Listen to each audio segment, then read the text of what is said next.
नमस्ते अस्तु भगवन् विश्वेश्वराय महादेवाय त्र्यंबकाय त्रिपुरान्तकाय त्रिकाग्निकालाय कालाग्निरुद्राय नीलकंठाय मृत्युंजयाय सर्वेश्वराय सदाशिवाय श्रीमन्महादेवाय नमः। त्र्यंबकं यजामहे सुगन्धिं पुष्टिवर्धनं पूर्वार्गवन्दनां मृत्योर्मुक्षीयमामृतात्।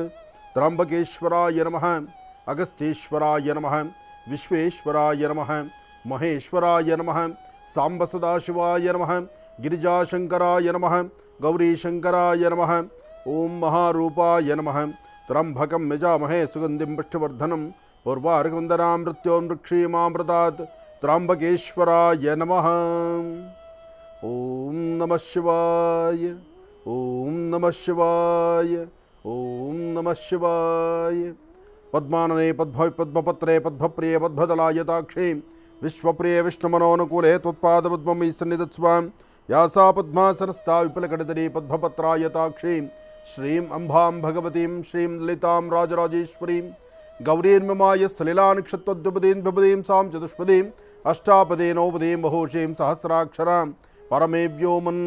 ओं जातवेदसे सर्वाम सोममरातीतो निदहाति वेदाः सरपर्षद दुर्गाणि विश्वानावेव सिन्धुं दुरितात्यग्निः त्वामग्निवर्णान्तमसाज्वलन्तीं वैलोचनीं कर्मफले दुष्टां दुर्गां देवीगुं शरणमहं प्रपद्ये।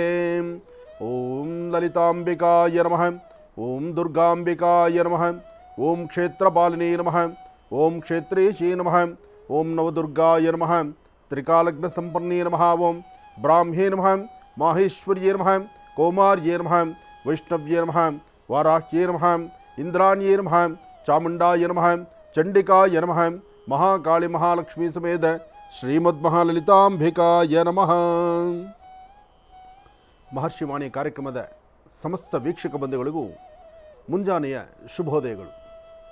ಬೆಳಗಿನ ಶುಭೋದಯಗಳನ್ನು ಹೇಳ್ತಾ ಇವತ್ತು ಬಹಳ ವಿಶೇಷವಾಗಿರ್ತಕ್ಕಂಥ ದಿನ. ಹಾಗೆ ಒಂದಷ್ಟು ರಾಶಿ ನಕ್ಷತ್ರಗಳಲ್ಲಿರ್ತಕ್ಕಂಥವರು ಸಮಸ್ಯೆಗಳನ್ನು ಹೊತ್ತು ಸಾಕಪ್ಪಾಯಿ ಜೀವನ ಅನ್ನೋ ಮಟ್ಟಕ್ಕಿರ್ತಕ್ಕಂಥವ್ರಿಗೂ ಇನ್ನು ಮುಂಬರ್ತಕ್ಕಂತಹ ದಿನಗಳಲ್ಲಿ ಒಂದಿಷ್ಟು ಬೆಳಕು ಸಿಗುವಂಥದ್ದು. ಹೇಗೆ ಈ ಮಾತು? ಇವತ್ತು ಅಷ್ಟು ವಿಶೇಷವಾಗಿರ್ತಕ್ಕಂಥ ಹುಣ್ಣಿಮೆ ಇದೆ. ಇವತ್ತು ತಿರುಮಲ ತಿರುಪತಿ ಶ್ರೀನಿವಾಸನ ಸಾನ್ನಿಧ್ಯದಲ್ಲೂ ಗರುಡೋತ್ಸವ ಬಹಳ ವಿಶೇಷವಾಗಿ ನಡೀತಕ್ಕಂಥದ್ದು. ಗರುಡ ವಾಹನನ ಮೇಲೆ ಮಹಾವಿಷ್ಣು ಕೂತು ವಿಶೇಷವಾಗಿರ್ತಕ್ಕಂಥ ಪ್ರಾಕಾರ ಮಂಟಪದಲ್ಲಿ ಓಡಾಡ್ತಕ್ಕಂಥದ್ದು ಬಹಳ ವಿಶೇಷವೇ ಸರಿ. ಹಾಗಾಗಿ ಇವತ್ತು ಸಾಕಷ್ಟು ಕ್ಷೇತ್ರಗಳಲ್ಲಿ, ಸಾಕಷ್ಟು ಪುಣ್ಯಕ್ಷೇತ್ರಗಳಲ್ಲಿ ಇವತ್ತು ರಥೋತ್ಸವ ಕಾರ್ಯಕ್ರಮಗಳು ಬಹಳ ಅದ್ಧೂರಿತವಾಗಿ ನಡೀತಾ ಇದೆ. ರಥೋತ್ಸವ, ರಥವನ್ನು ಏರಿ ಬರ್ತಕ್ಕಂತಹ ಭಕ್ತರನ್ನು ಹರಿಸಿ ಆಶೀರ್ವದಿಸ್ತಕ್ಕಂತಹದ್ದು ಇವತ್ತಿನ ವಿಶೇಷತೆ. ಹಾಗೆ ಇವತ್ತು ಜಯಮೇಜಯ ರಾಜ ಜಯಮೇಜಯ ತನಗಿರ್ತಕ್ಕಂಥ ಸರ್ಪದೋಷಗಳನ್ನು ದೂರ ಮಾಡಿಕೊಳ್ಳಿಕ್ಕೋಸ್ಕರ ಒಂದಷ್ಟು ವಿಶೇಷವಾಗಿರ್ತಕ್ಕಂಥ ಪುಣ್ಯಕ್ಷೇತ್ರಗಳನ್ನು, ಮಹಾವಿಷ್ಣುವಿನ ಸಾನ್ನಿಧ್ಯಗಳನ್ನು ಅಲ್ಲಲ್ಲಿ ಪ್ರತಿಷ್ಠಾಪನೆ ಮಾಡಿದಂತಹ ದಿನ ಅಂತ ಹೇಳ್ತಾರೆ. ಹಾಗಾಗಿ ಅಂದು ಜಯಮೇಜಯ ರಾಜ ತಾನು ಪ್ರತಿಷ್ಠಾಪನೆ ಮಾಡಿರ್ತಕ್ಕಂಥ ಬಾಗೇಪಲ್ಲಿ ಸಮೀಪ ಇರತಕ್ಕಂತಹ ಗಡದಿಂ ಕ್ಷೇತ್ರ, ಬಾಗೇಪಲ್ಲಿ ಸಮೀಪ ಇರತಕ್ಕಂತಹ ಗಡದಿಂ ಕ್ಷೇತ್ರದಲ್ಲಿ ಅಲ್ಲಿರ್ತಕ್ಕಂಥ ಶ್ರೀನಿವಾಸ ಶ್ರೀದೇವಿ ಭೂದೇವಿ ಸಮೇತ ಶ್ರೀನಿವಾಸನ ವಿಶೇಷವಾಗಿರ್ತಕ್ಕಂಥ ಸಾನ್ನಿಧ್ಯದಲ್ಲಿ ಅಲ್ಲೂ ಸಹಿತ ಬ್ರಹ್ಮ ರಥೋತ್ಸವ ಇದೆ. ರಥವನ್ನೇರಿ ಸ್ವಾಮಿ ಕೂತು ಆ ಸುತ್ತಮುತ್ತ ಪ್ರಾಂತ್ಯದಲ್ಲಿ ಬರ್ತಕ್ಕಂತಹ ಎಲ್ಲ ಭಕ್ತರನ್ನು ಸಹಿತ ಹರಿಸಿ ಆಶೀರ್ವಾದ ಮಾಡತಕ್ಕಂತಹ ವಿಶೇಷವಾದಂಥ ದಿನ. ಹಾಗೆ ತಿರುಮಲ ತಿರುಪತಿ ಶ್ರೀನಿವಾಸನ ಸಾನ್ನಿಧ್ಯದಲ್ಲೂ ಹಾಗೂ ನಮ್ಮ ಮಹರ್ಷಿ ಮಂದಿರದಲ್ಲೂ ಸಹಿತ ಸ್ವಾಮಿಗೆ ವಿಶೇಷವಾಗಿರ್ತಕ್ಕಂಥ ಪೂಜಾ ಅನುಷ್ಠಾನ ಇವತ್ತು ಬಹಳ ವಿಶೇಷವಾಗಿ ನಡೆಯುತ್ತೆ. ಕಲಿಯುಗದಲ್ಲಿ ಹುಣ್ಣಿಮೆ ಅಂತ ಬಂದಾಗ, ಅಂದರೆ ಬೆಳಕಿನ ದಿನಗಳು ಅಂತ ಕಂಡಾಗ, ಅದರಲ್ಲೂ ಸಂಪೂರ್ಣವಾದಂಥ ಚಂದ್ರನ ಕಾಣುವಾಗ ಮನಸ್ಸಿಗೆ ಶಾಂತಿ, ನೆಮ್ಮದಿ ಸಿಗ್ತಕ್ಕಂಥದ್ದು ಸಹಜವೇ. ಈ ವಿಶ್ವವಸು ನಾಮ ಸಂವತ್ಸರದಲ್ಲಿ ಇವತ್ತೊಂದು ಹೆಜ್ಜೆ ಮುಂದಾದರೆ ಇವತ್ತಿನ ದಿವಸ, ಇವತ್ತಿನ ಹುಣ್ಣಿಮೆ ಮತ್ತಷ್ಟು ವಿಶೇಷವಾಗಿರ್ತಕ್ಕಂಥದ್ದು. ಇವತ್ತು ಯಾರೊಬ್ಬರಾದರೂ ಸಹಿತ 27 ನಕ್ಷತ್ರ 12 ರಾಶಿಗಳಲ್ಲಿರ್ತಕ್ಕಂಥವರು ನವಗ್ರಹಗಳನ್ನು ಪ್ರಾರ್ಥನೆ ಮಾಡಿ, ನಿಮ್ಮ ಮಾತಾಪಿತೃಗಳಿಗೆ ತಂದೆ ತಾಯಿ ಪಾದ ಮುಟ್ಟಿ ನಮಸ್ಕಾರ ಮಾಡಿ, ಜಗದ ಪಿತರ ಮುಂದೆ ಪಾರ್ವತಿ ಪರಮೇಶ್ವರು. ನೋಡಿ, ತಂದೆ ತಾಯಿ ಪಾದ ಮುಟ್ಟಿ ನಮಸ್ಕಾರ ಮಾಡಬೇಕು ಎಂಬತಕ್ಕಂಥ ಪದದ ಹಿಂದೆ ಮತ್ತೊಂದು ಅರ್ಥವಿದೆ. ನಿನ್ನೆ ಎಲ್ಲರೂ ಮದರ್ಸ್ ಡೇನ ಆಚರಣೆ ಮಾಡಿದಿರಿ. ಆದರೆ ಒಂದಷ್ಟು ಜನ ಈ ಮದರ್ಸ್ ಡೇ ಎಂಬತಕ್ಕಂಥದ್ದನ್ನು ಬಹಳ ದೂರಕ್ಕೆ ಆಲೋಚನೆ ಮಾಡ್ತಾರೆ. ಇನ್ನಷ್ಟು ಜನ ಪಕ್ಕದಲ್ಲೇ ತಾಯಿ ಇದ್ದರೂ ಅಮ್ಮ ನೀನು ಚೆನ್ನಾಗಿದೆಯಾ, ಊಟ ಮಾಡ್ದ ಅಂತ ಕೇಳುವಂಥ ಗುಣನೂ ಆ ವ್ಯವಧಾನತೆಯೂ ಇಲ್ಲಂಥ ರೀತಿಯಲ್ಲಿ ಇರ್ತಾರೆ. ಸದ್ಯ ವಯಸ್ಸಾದ ಮೇಲೆ ಇವ್ರನ್ನ ತೊಗೊಂಡೋಗಿ ನನ್ನ ಆಶ್ರಮಕ್ಕೆ ಬಿಟ್ಟರೆ ಸಾಕು, ಅಥವಾ ವಯಸ್ಸಾಯ್ತಲ್ಲ ಇನ್ನು ಸದ್ಯ ಕಣ್ಣು ಮುಚ್ಚಿದರೆ ಸಾಕು ಅನ್ನೋ ಮಟ್ಟಕ್ಕೂ ಜನ ಇದ್ದಾರೆ, ಇಲ್ಲ ಅಂತಿಲ್ಲ. ಅದೆಲ್ಲ ಯಾಕೆ ಬರ್ತಾರೆ?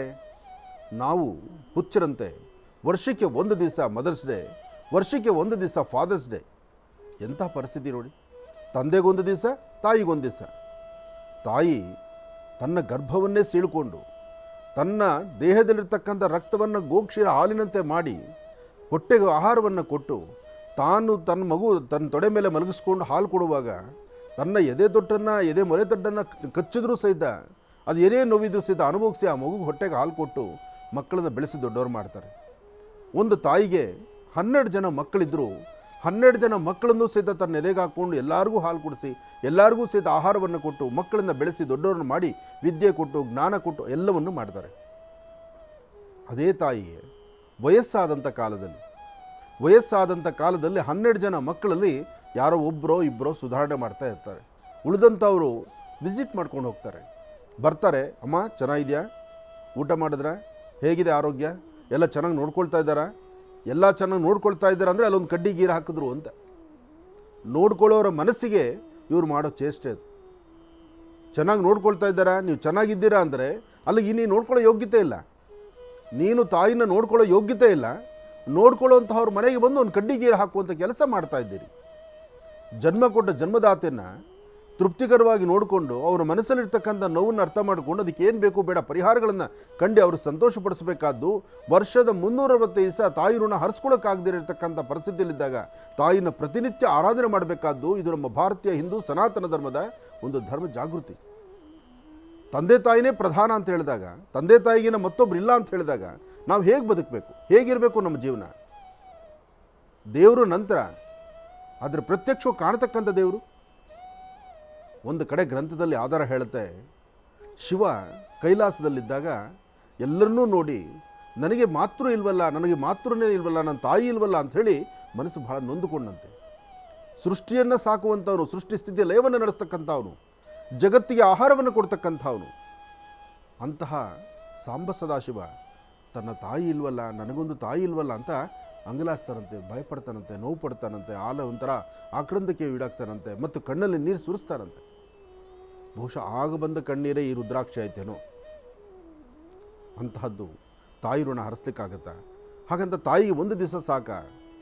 ತಾಯಿಗೆ ಒಂದು ದಿವಸ ಮದರ್ಸ್ ಡೇ ಅಂದ್ಕೊಂಡ್ರೆ ಅದು ಮೂರ್ಖತನವೇ ಸರಿ. ಇರಲಿ, ವಿಚಾರಗಳು ಸಾಕಷ್ಟು ಇದೆ, ಮಾತಾಡೋಣ, ಕೂತ್ಕೊಳ್ಳಿ. ಮಾತೃ ಋಣ, ಈ ಮಾತೃ ಋಣ ಎಂಬತಕ್ಕಂಥದ್ದಿದೆಯಲ್ಲ, ತಾಯಿ ಋಣವನ್ನು ಹರಿಸ್ಕೊಳ್ಳಿಕ್ಕೆ ಈ ಜನ್ಮ ನಮ್ಗೆ ಸಾಕಾಗೋದಿಲ್ಲ. ಯಾಕೆಂದರೆ ನವಮಾಸಗಳು 9 ತಿಂಗಳು ಹೊತ್ತು ಎತ್ತು ನಮ್ಮನ್ನು ಸಾಕಿ ದೊಡ್ಡವ್ರನ್ನ ಮಾಡಿದ ನಂತರ ನಾವು ಅವ್ರು ನೋಡಬೇಕಾದಂಥದ್ದು, ಅವ್ರು ನೋಡ್ಕೊಳ್ಬೇಕಾದ್ದು ನಮ್ಮ ಧರ್ಮ. ಬಾಲ್ಯದಲ್ಲಿ ನಾವು ಮಾಡುವಂತಹ 180 ಥರ ತಪ್ಪುಗಳನ್ನು ಸಹಿತ ಎಲ್ಲವನ್ನೂ ಸಹಿತ ಹೊಟ್ಟೆಗೆ ಹಾಕ್ಕೊಂಡು ನನ್ನ ಮಗನೇ ಕರೆಕ್ಟು ಅಂತ ಹೇಳುವಂಥ ಗುಣ ತಾಯಿದು. ನೋಡಿ, ಯಾರಾದರೂ ಬಂದು ನಿಮ್ಮ ಮಗ ಹಾಗೆ ಹೀಗೆ ಅಂದರೆ ಅವ್ರ ಕೋಪ ತಡ್ಕೊಳಕ್ಕಾಗೋದಿಲ್ಲ. ನಿಮ್ಮ ಮಗ ಹಾಗೆ ಹೀಗೆ ಅವ್ನು ಮಾಡ್ತಿರೋ ತಪ್ಪಿದೆ, ಅವ್ನು ಸರಿ ದಾರಿ ಹೋಗ್ತಿಲ್ಲ, ಅವನು ಸರಿಪಡಿಸಿ ಅಂತ ಹೇಳಿದ್ರೆ ಅದನ್ನು ತಡ್ಕೊಳಕ್ಕಾಗೋದಿಲ್ಲ.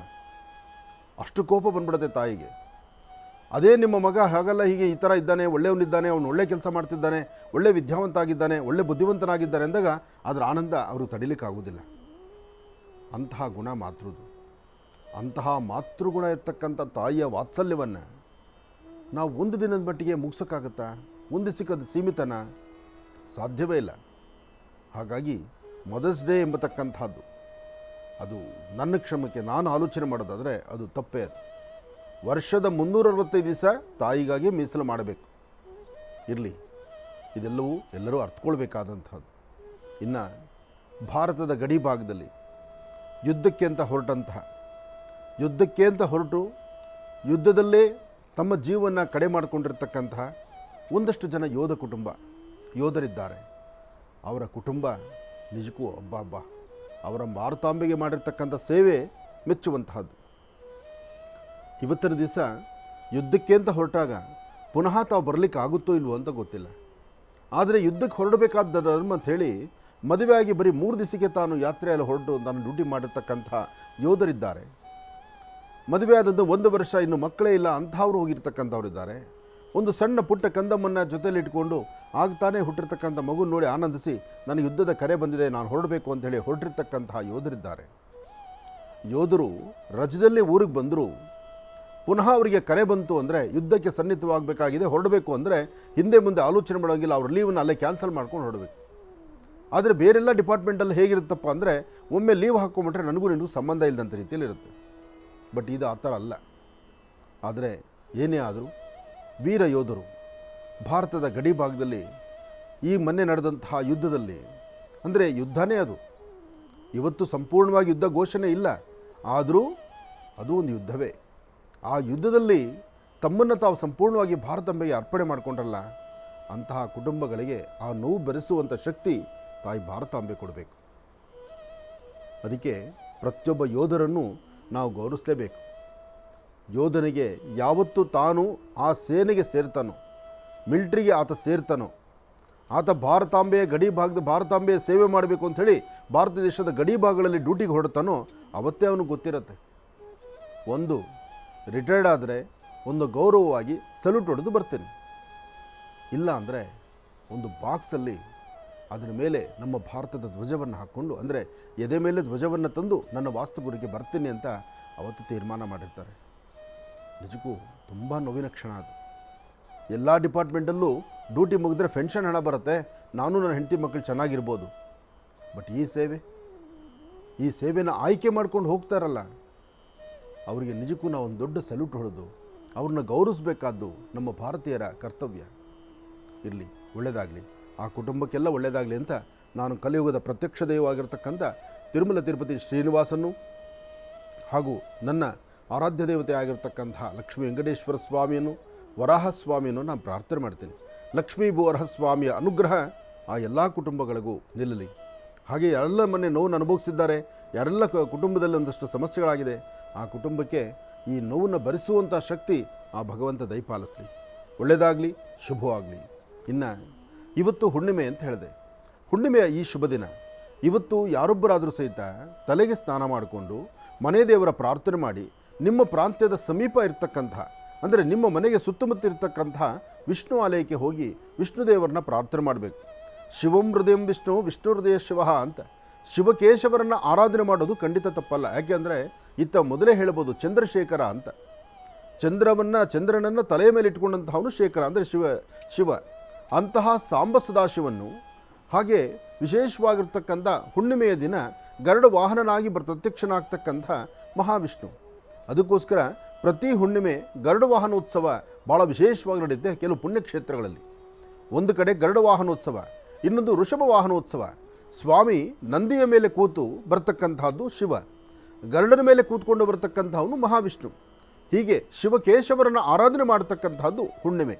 ಅದರಲ್ಲೂ ಸೋಮವಾರ ಆದ್ದರಿಂದ ಸೋಮೇಶ್ವರ ಸುಂದರೇಶ್ವರ ಪರಮೇಶ್ವರನ್ನು ಪ್ರಾರ್ಥನೆ ಮಾಡಿ ಈ ಶುಭ ದಿನ ದೇವಾಲಯಕ್ಕೆ ಹೋಗಿ ದರ್ಶನ ಮಾಡಿಕೊಂಡು ಬನ್ನಿ. ಹಾಗೆ ಈ ಒಂದು ವಿಶ್ವೋತ್ಸವ ನಾಮ ಸಂವತ್ಸರದ ಈ ಶುಭ ಮುಹೂರ್ತದಲ್ಲಿ ಸಾಕಷ್ಟು ಪುಣ್ಯಕ್ಷೇತ್ರಗಳಲ್ಲಿ ರಥೋತ್ಸವಗಳಿದೆ. ರಥೋತ್ಸವ, ಜಾತ್ರೆ, ಜನ್ಮೋತ್ಸವ, ಊರಬ್ಬ ಇದೆಲ್ಲದಕ್ಕೂ ಸಹಿತ ಆಗಿಂದಾಗಲೇ ನಾವು ಹೋಗಲೇಬೇಕು, ದೇವರ ದರ್ಶನ ಮಾಡಬೇಕು. ಇಂತಹ ದರ್ಶನಕ್ಕೆ ಹೊರಟಾಗ ಸೈಕಲ್ ಬ್ರ್ಯಾಂಡ್ ಅಗರಬತ್ತಿಯನ್ನು ತೆಗೆದುಕೊಂಡು ಹೊರಟು ಅಲ್ಲೂ ಸಹಿತ ಒಂದು ಸೇವೆಯನ್ನು ಸಲ್ಲಿಸಿ.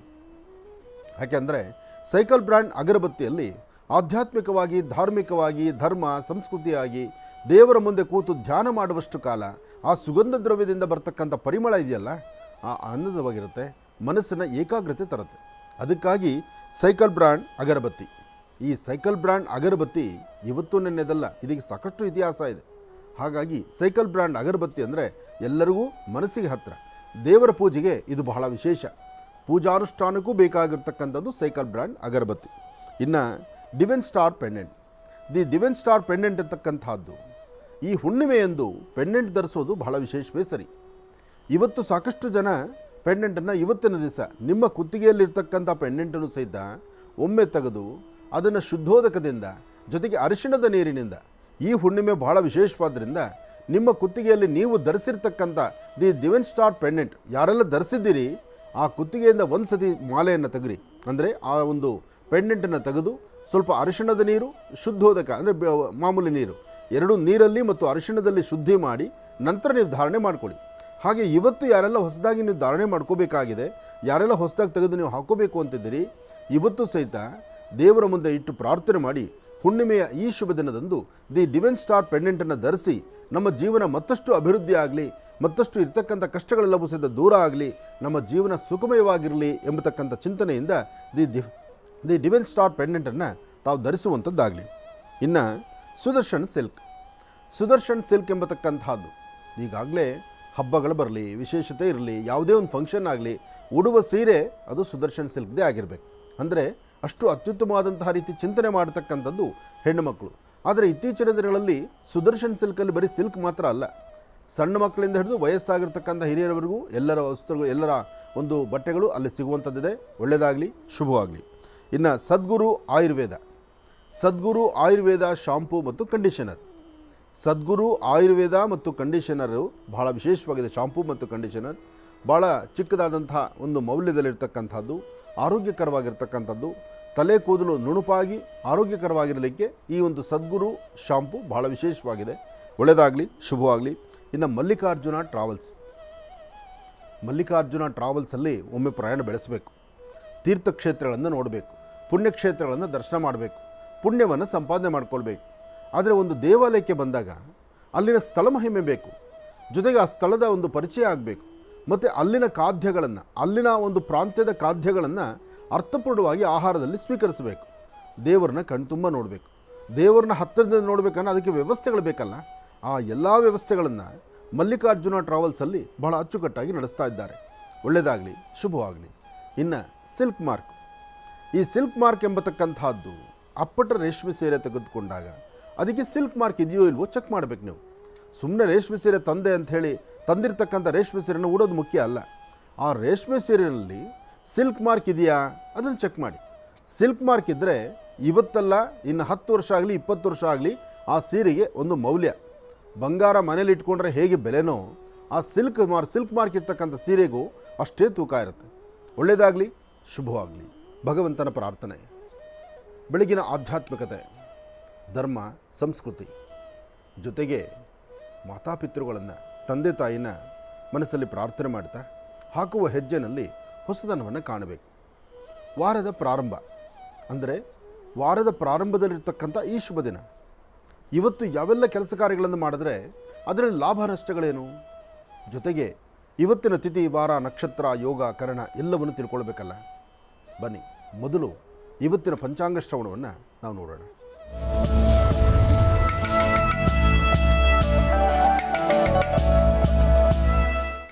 ಪಂಚಾಂಗ ಶ್ರವಣ. ತಿಥಿ, ವಾರ, ನಕ್ಷತ್ರ, ಯೋಗ, ಕರಣ. ಗೌರೀರ್ಮಿಮಾಯ ಸಲಿಲಾ ನಕ್ಷತ್ರದ್ವಿಪದೀಂ ದ್ವಿಪದೀಂ ಸಾಂ ಚತುಷ್ಪದಿ ಅಷ್ಟಾಪದಿ ನೌಪದೀಂ ಬಹುಶೀಂ ಸಹಸ್ರಾಕ್ಷರಾಂ ಪರಮೇ ವ್ಯೋಮನ್. ಓಂ ಜಾತವೇದಸೇ ಸ್ವರಮಾಮ ಸೋಮಮರಾತೀತೋ ನಿದಹಾತಿ ವೇದಾಃ ಸನಪರ್ಷತದ ದುರ್ಗಾಣಿ ವಿಶ್ವಾನಾಮೇವ ಸಿಂಧುಂ ದುರಿತಾತ್ಯಗ್ನಿ ತ್ವಾಮಗ್ನಿವರ್ಣಾಂ ತಮಸಾ ಜ್ವಲಂತೀಂ ವೈಲೋಚನೀಂ ಕರ್ಮಬಲೆ ದುಷ್ಟಾಂ ದುರ್ಗಾಂ ದೇವೀಗುಂ ಶರಣಮಹಂ ಪ್ರಬದ್ಧೇ. ಹಾಗೆ ಇವತ್ತು ಗಡದಿಂ ಕ್ಷೇತ್ರದಲ್ಲಿ ಲಕ್ಷ್ಮೀ, ಅದರಲ್ಲೂ ಶ್ರೀದೇವಿ ಮತ್ತು ಭೂದೇವಿ ಸಮೇತನಾಗಿರ್ತಕ್ಕಂಥ ಶ್ರೀನಿವಾಸನಿಗೆ ವಿಶೇಷವಾಗಿರ್ತಕ್ಕಂಥ ಗಡದಿಮಲ್ಲಿರ್ತಕ್ಕಂಥ ಲಕ್ಷ್ಮೀ ವೆಂಕಟೇಶ್ವರನಿಗೆ ಬ್ರಹ್ಮರಥೋತ್ಸವ ಕಾಲ. ಇನ್ನು ಲಕ್ಷ್ಮೀ ಬೋರಹ ಸ್ವಾಮಿಯ ಕ್ಷೇತ್ರ ಸಾಲಿಗ್ರಾಮ ಕ್ಷೇತ್ರದಲ್ಲೂ ಸಹಿತ ಇವತ್ತು ಬಹಳ ವಿಶೇಷವಾಗಿರ್ತಕ್ಕಂಥ ಅನುಷ್ಠಾನಗಳು ನಡೀತಾ ಇದೆ. ಅನುಷ್ಠಾನದಲ್ಲಿ ವಿಶೇಷವಾಗಿರ್ತಕ್ಕಂಥ ಅಂಜನವನ್ನು ಈಗಾಗಲೇ ಜಗಜ್ಜಾಹೀರಾತು, ಎಲ್ಲರ ಮನೆಗಳಲ್ಲೂ ಎಲ್ಲರಿಗೂ ಗೊತ್ತಿರುವಂತಹದ್ದು, ಆಶ್ರಮದ ವತಿಯಿಂದ ಅಂಜನ ನಿಮಗೆ ಕೈ ಸೇರ್ತಾ ಇರತಕ್ಕಂಥದ್ದು.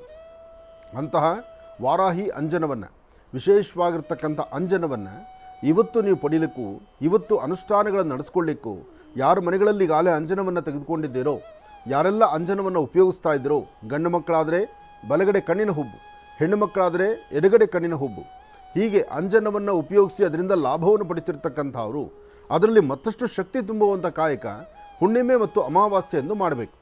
ಇವತ್ತಿನ ದಿವಸ ತಾವು ತಮ್ಮ ಮನೆಯಲ್ಲಿರ್ತಕ್ಕಂಥ ಅಂಜನವನ್ನು ದೇವರ ಸಾನ್ನಿಧ್ಯದಲ್ಲಿಟ್ಟು ಅದರ ಮೇಲೆ ಒಂಚೂರು ಅರಿಶಿನ ಕುಂಕುಮ ಹಾಕಿ 2 ಊದುಕಡ್ಡಿ ಹೊಗೆ ತೋರಿಸಿ ಅದಕ್ಕೆ ಒಂದು ಸ್ವಲ್ಪ ಜೇನುತುಪ್ಪ, ಕಲ್ಸಕ್ಕರೆ ಅಥವಾ ಸಕ್ಕರೆ ಏನೋ ಒಂಚೂರು ನೈವೇದ್ಯ ಮಾಡಿ ಅದನ್ನು ಕಪ್ಪು ಇರುವೆಗಳಿಗೆ ಹಾಕಿ. ಅಂಜನಕ್ಕೆ ನೈವೇದ್ಯ ಆಗಿರ್ತಕ್ಕಂತಹ ನೈವೇದ್ಯ ಪ್ರಸಾದವನ್ನು ನಿಮ್ಮ ಪ್ರಾಂತ್ಯದಲ್ಲಿ ಕಪ್ಪು ಇರುವೆಗಳಿದ್ದರೆ ಅಥವಾ ಏನಾದರೂ ಒಂದಷ್ಟು ಕ್ರಿಮಿಕೀಟಗಳಿಗೆ ಆಹಾರವಾಗಿ ಕೊಟ್ಟಿದ್ದೇ ಆದರೆ ಅಂಜನ ಮತ್ತಷ್ಟು ಶಕ್ತಿಯುತವಾಗುತ್ತೆ. ಹಾಗೆ ಇವತ್ತು ದೇವಾಲಯದಲ್ಲೂ ಸಹಿತ ಅಂಜನವನ್ನು ದೇವರ ಸಾನ್ನಿಧ್ಯದಲ್ಲಿಟ್ಟು ವಿಶೇಷವಾದ ಪೂಜಾ ಅನುಷ್ಠಾನ ಮಾಡುವ ಕ್ರಮ ಇವತ್ತು ನಡೆಯುತ್ತೆ. ಯಾರೆಲ್ಲರಿಗೂ ಸಹಿತ ಅಂಜನ ಬೇಕು ಅನಿಸಿದೆ, ಆಗ ನಾವು ಹೇಳುವಂಥ ನಂಬರ್ಗೆ ನೀವು ವಾಟ್ಸಪ್ ಮಾಡಿ 9980520171 9980520171. ಸ್ಕ್ರೀನ್ ಮೇಲೆ ನಂಬರ್ ಇದೆ, ನಾನು ಹೇಳಿರೋ ನಂಬರ್ನು ತಿಳ್ಕೊಳ್ಳಿ.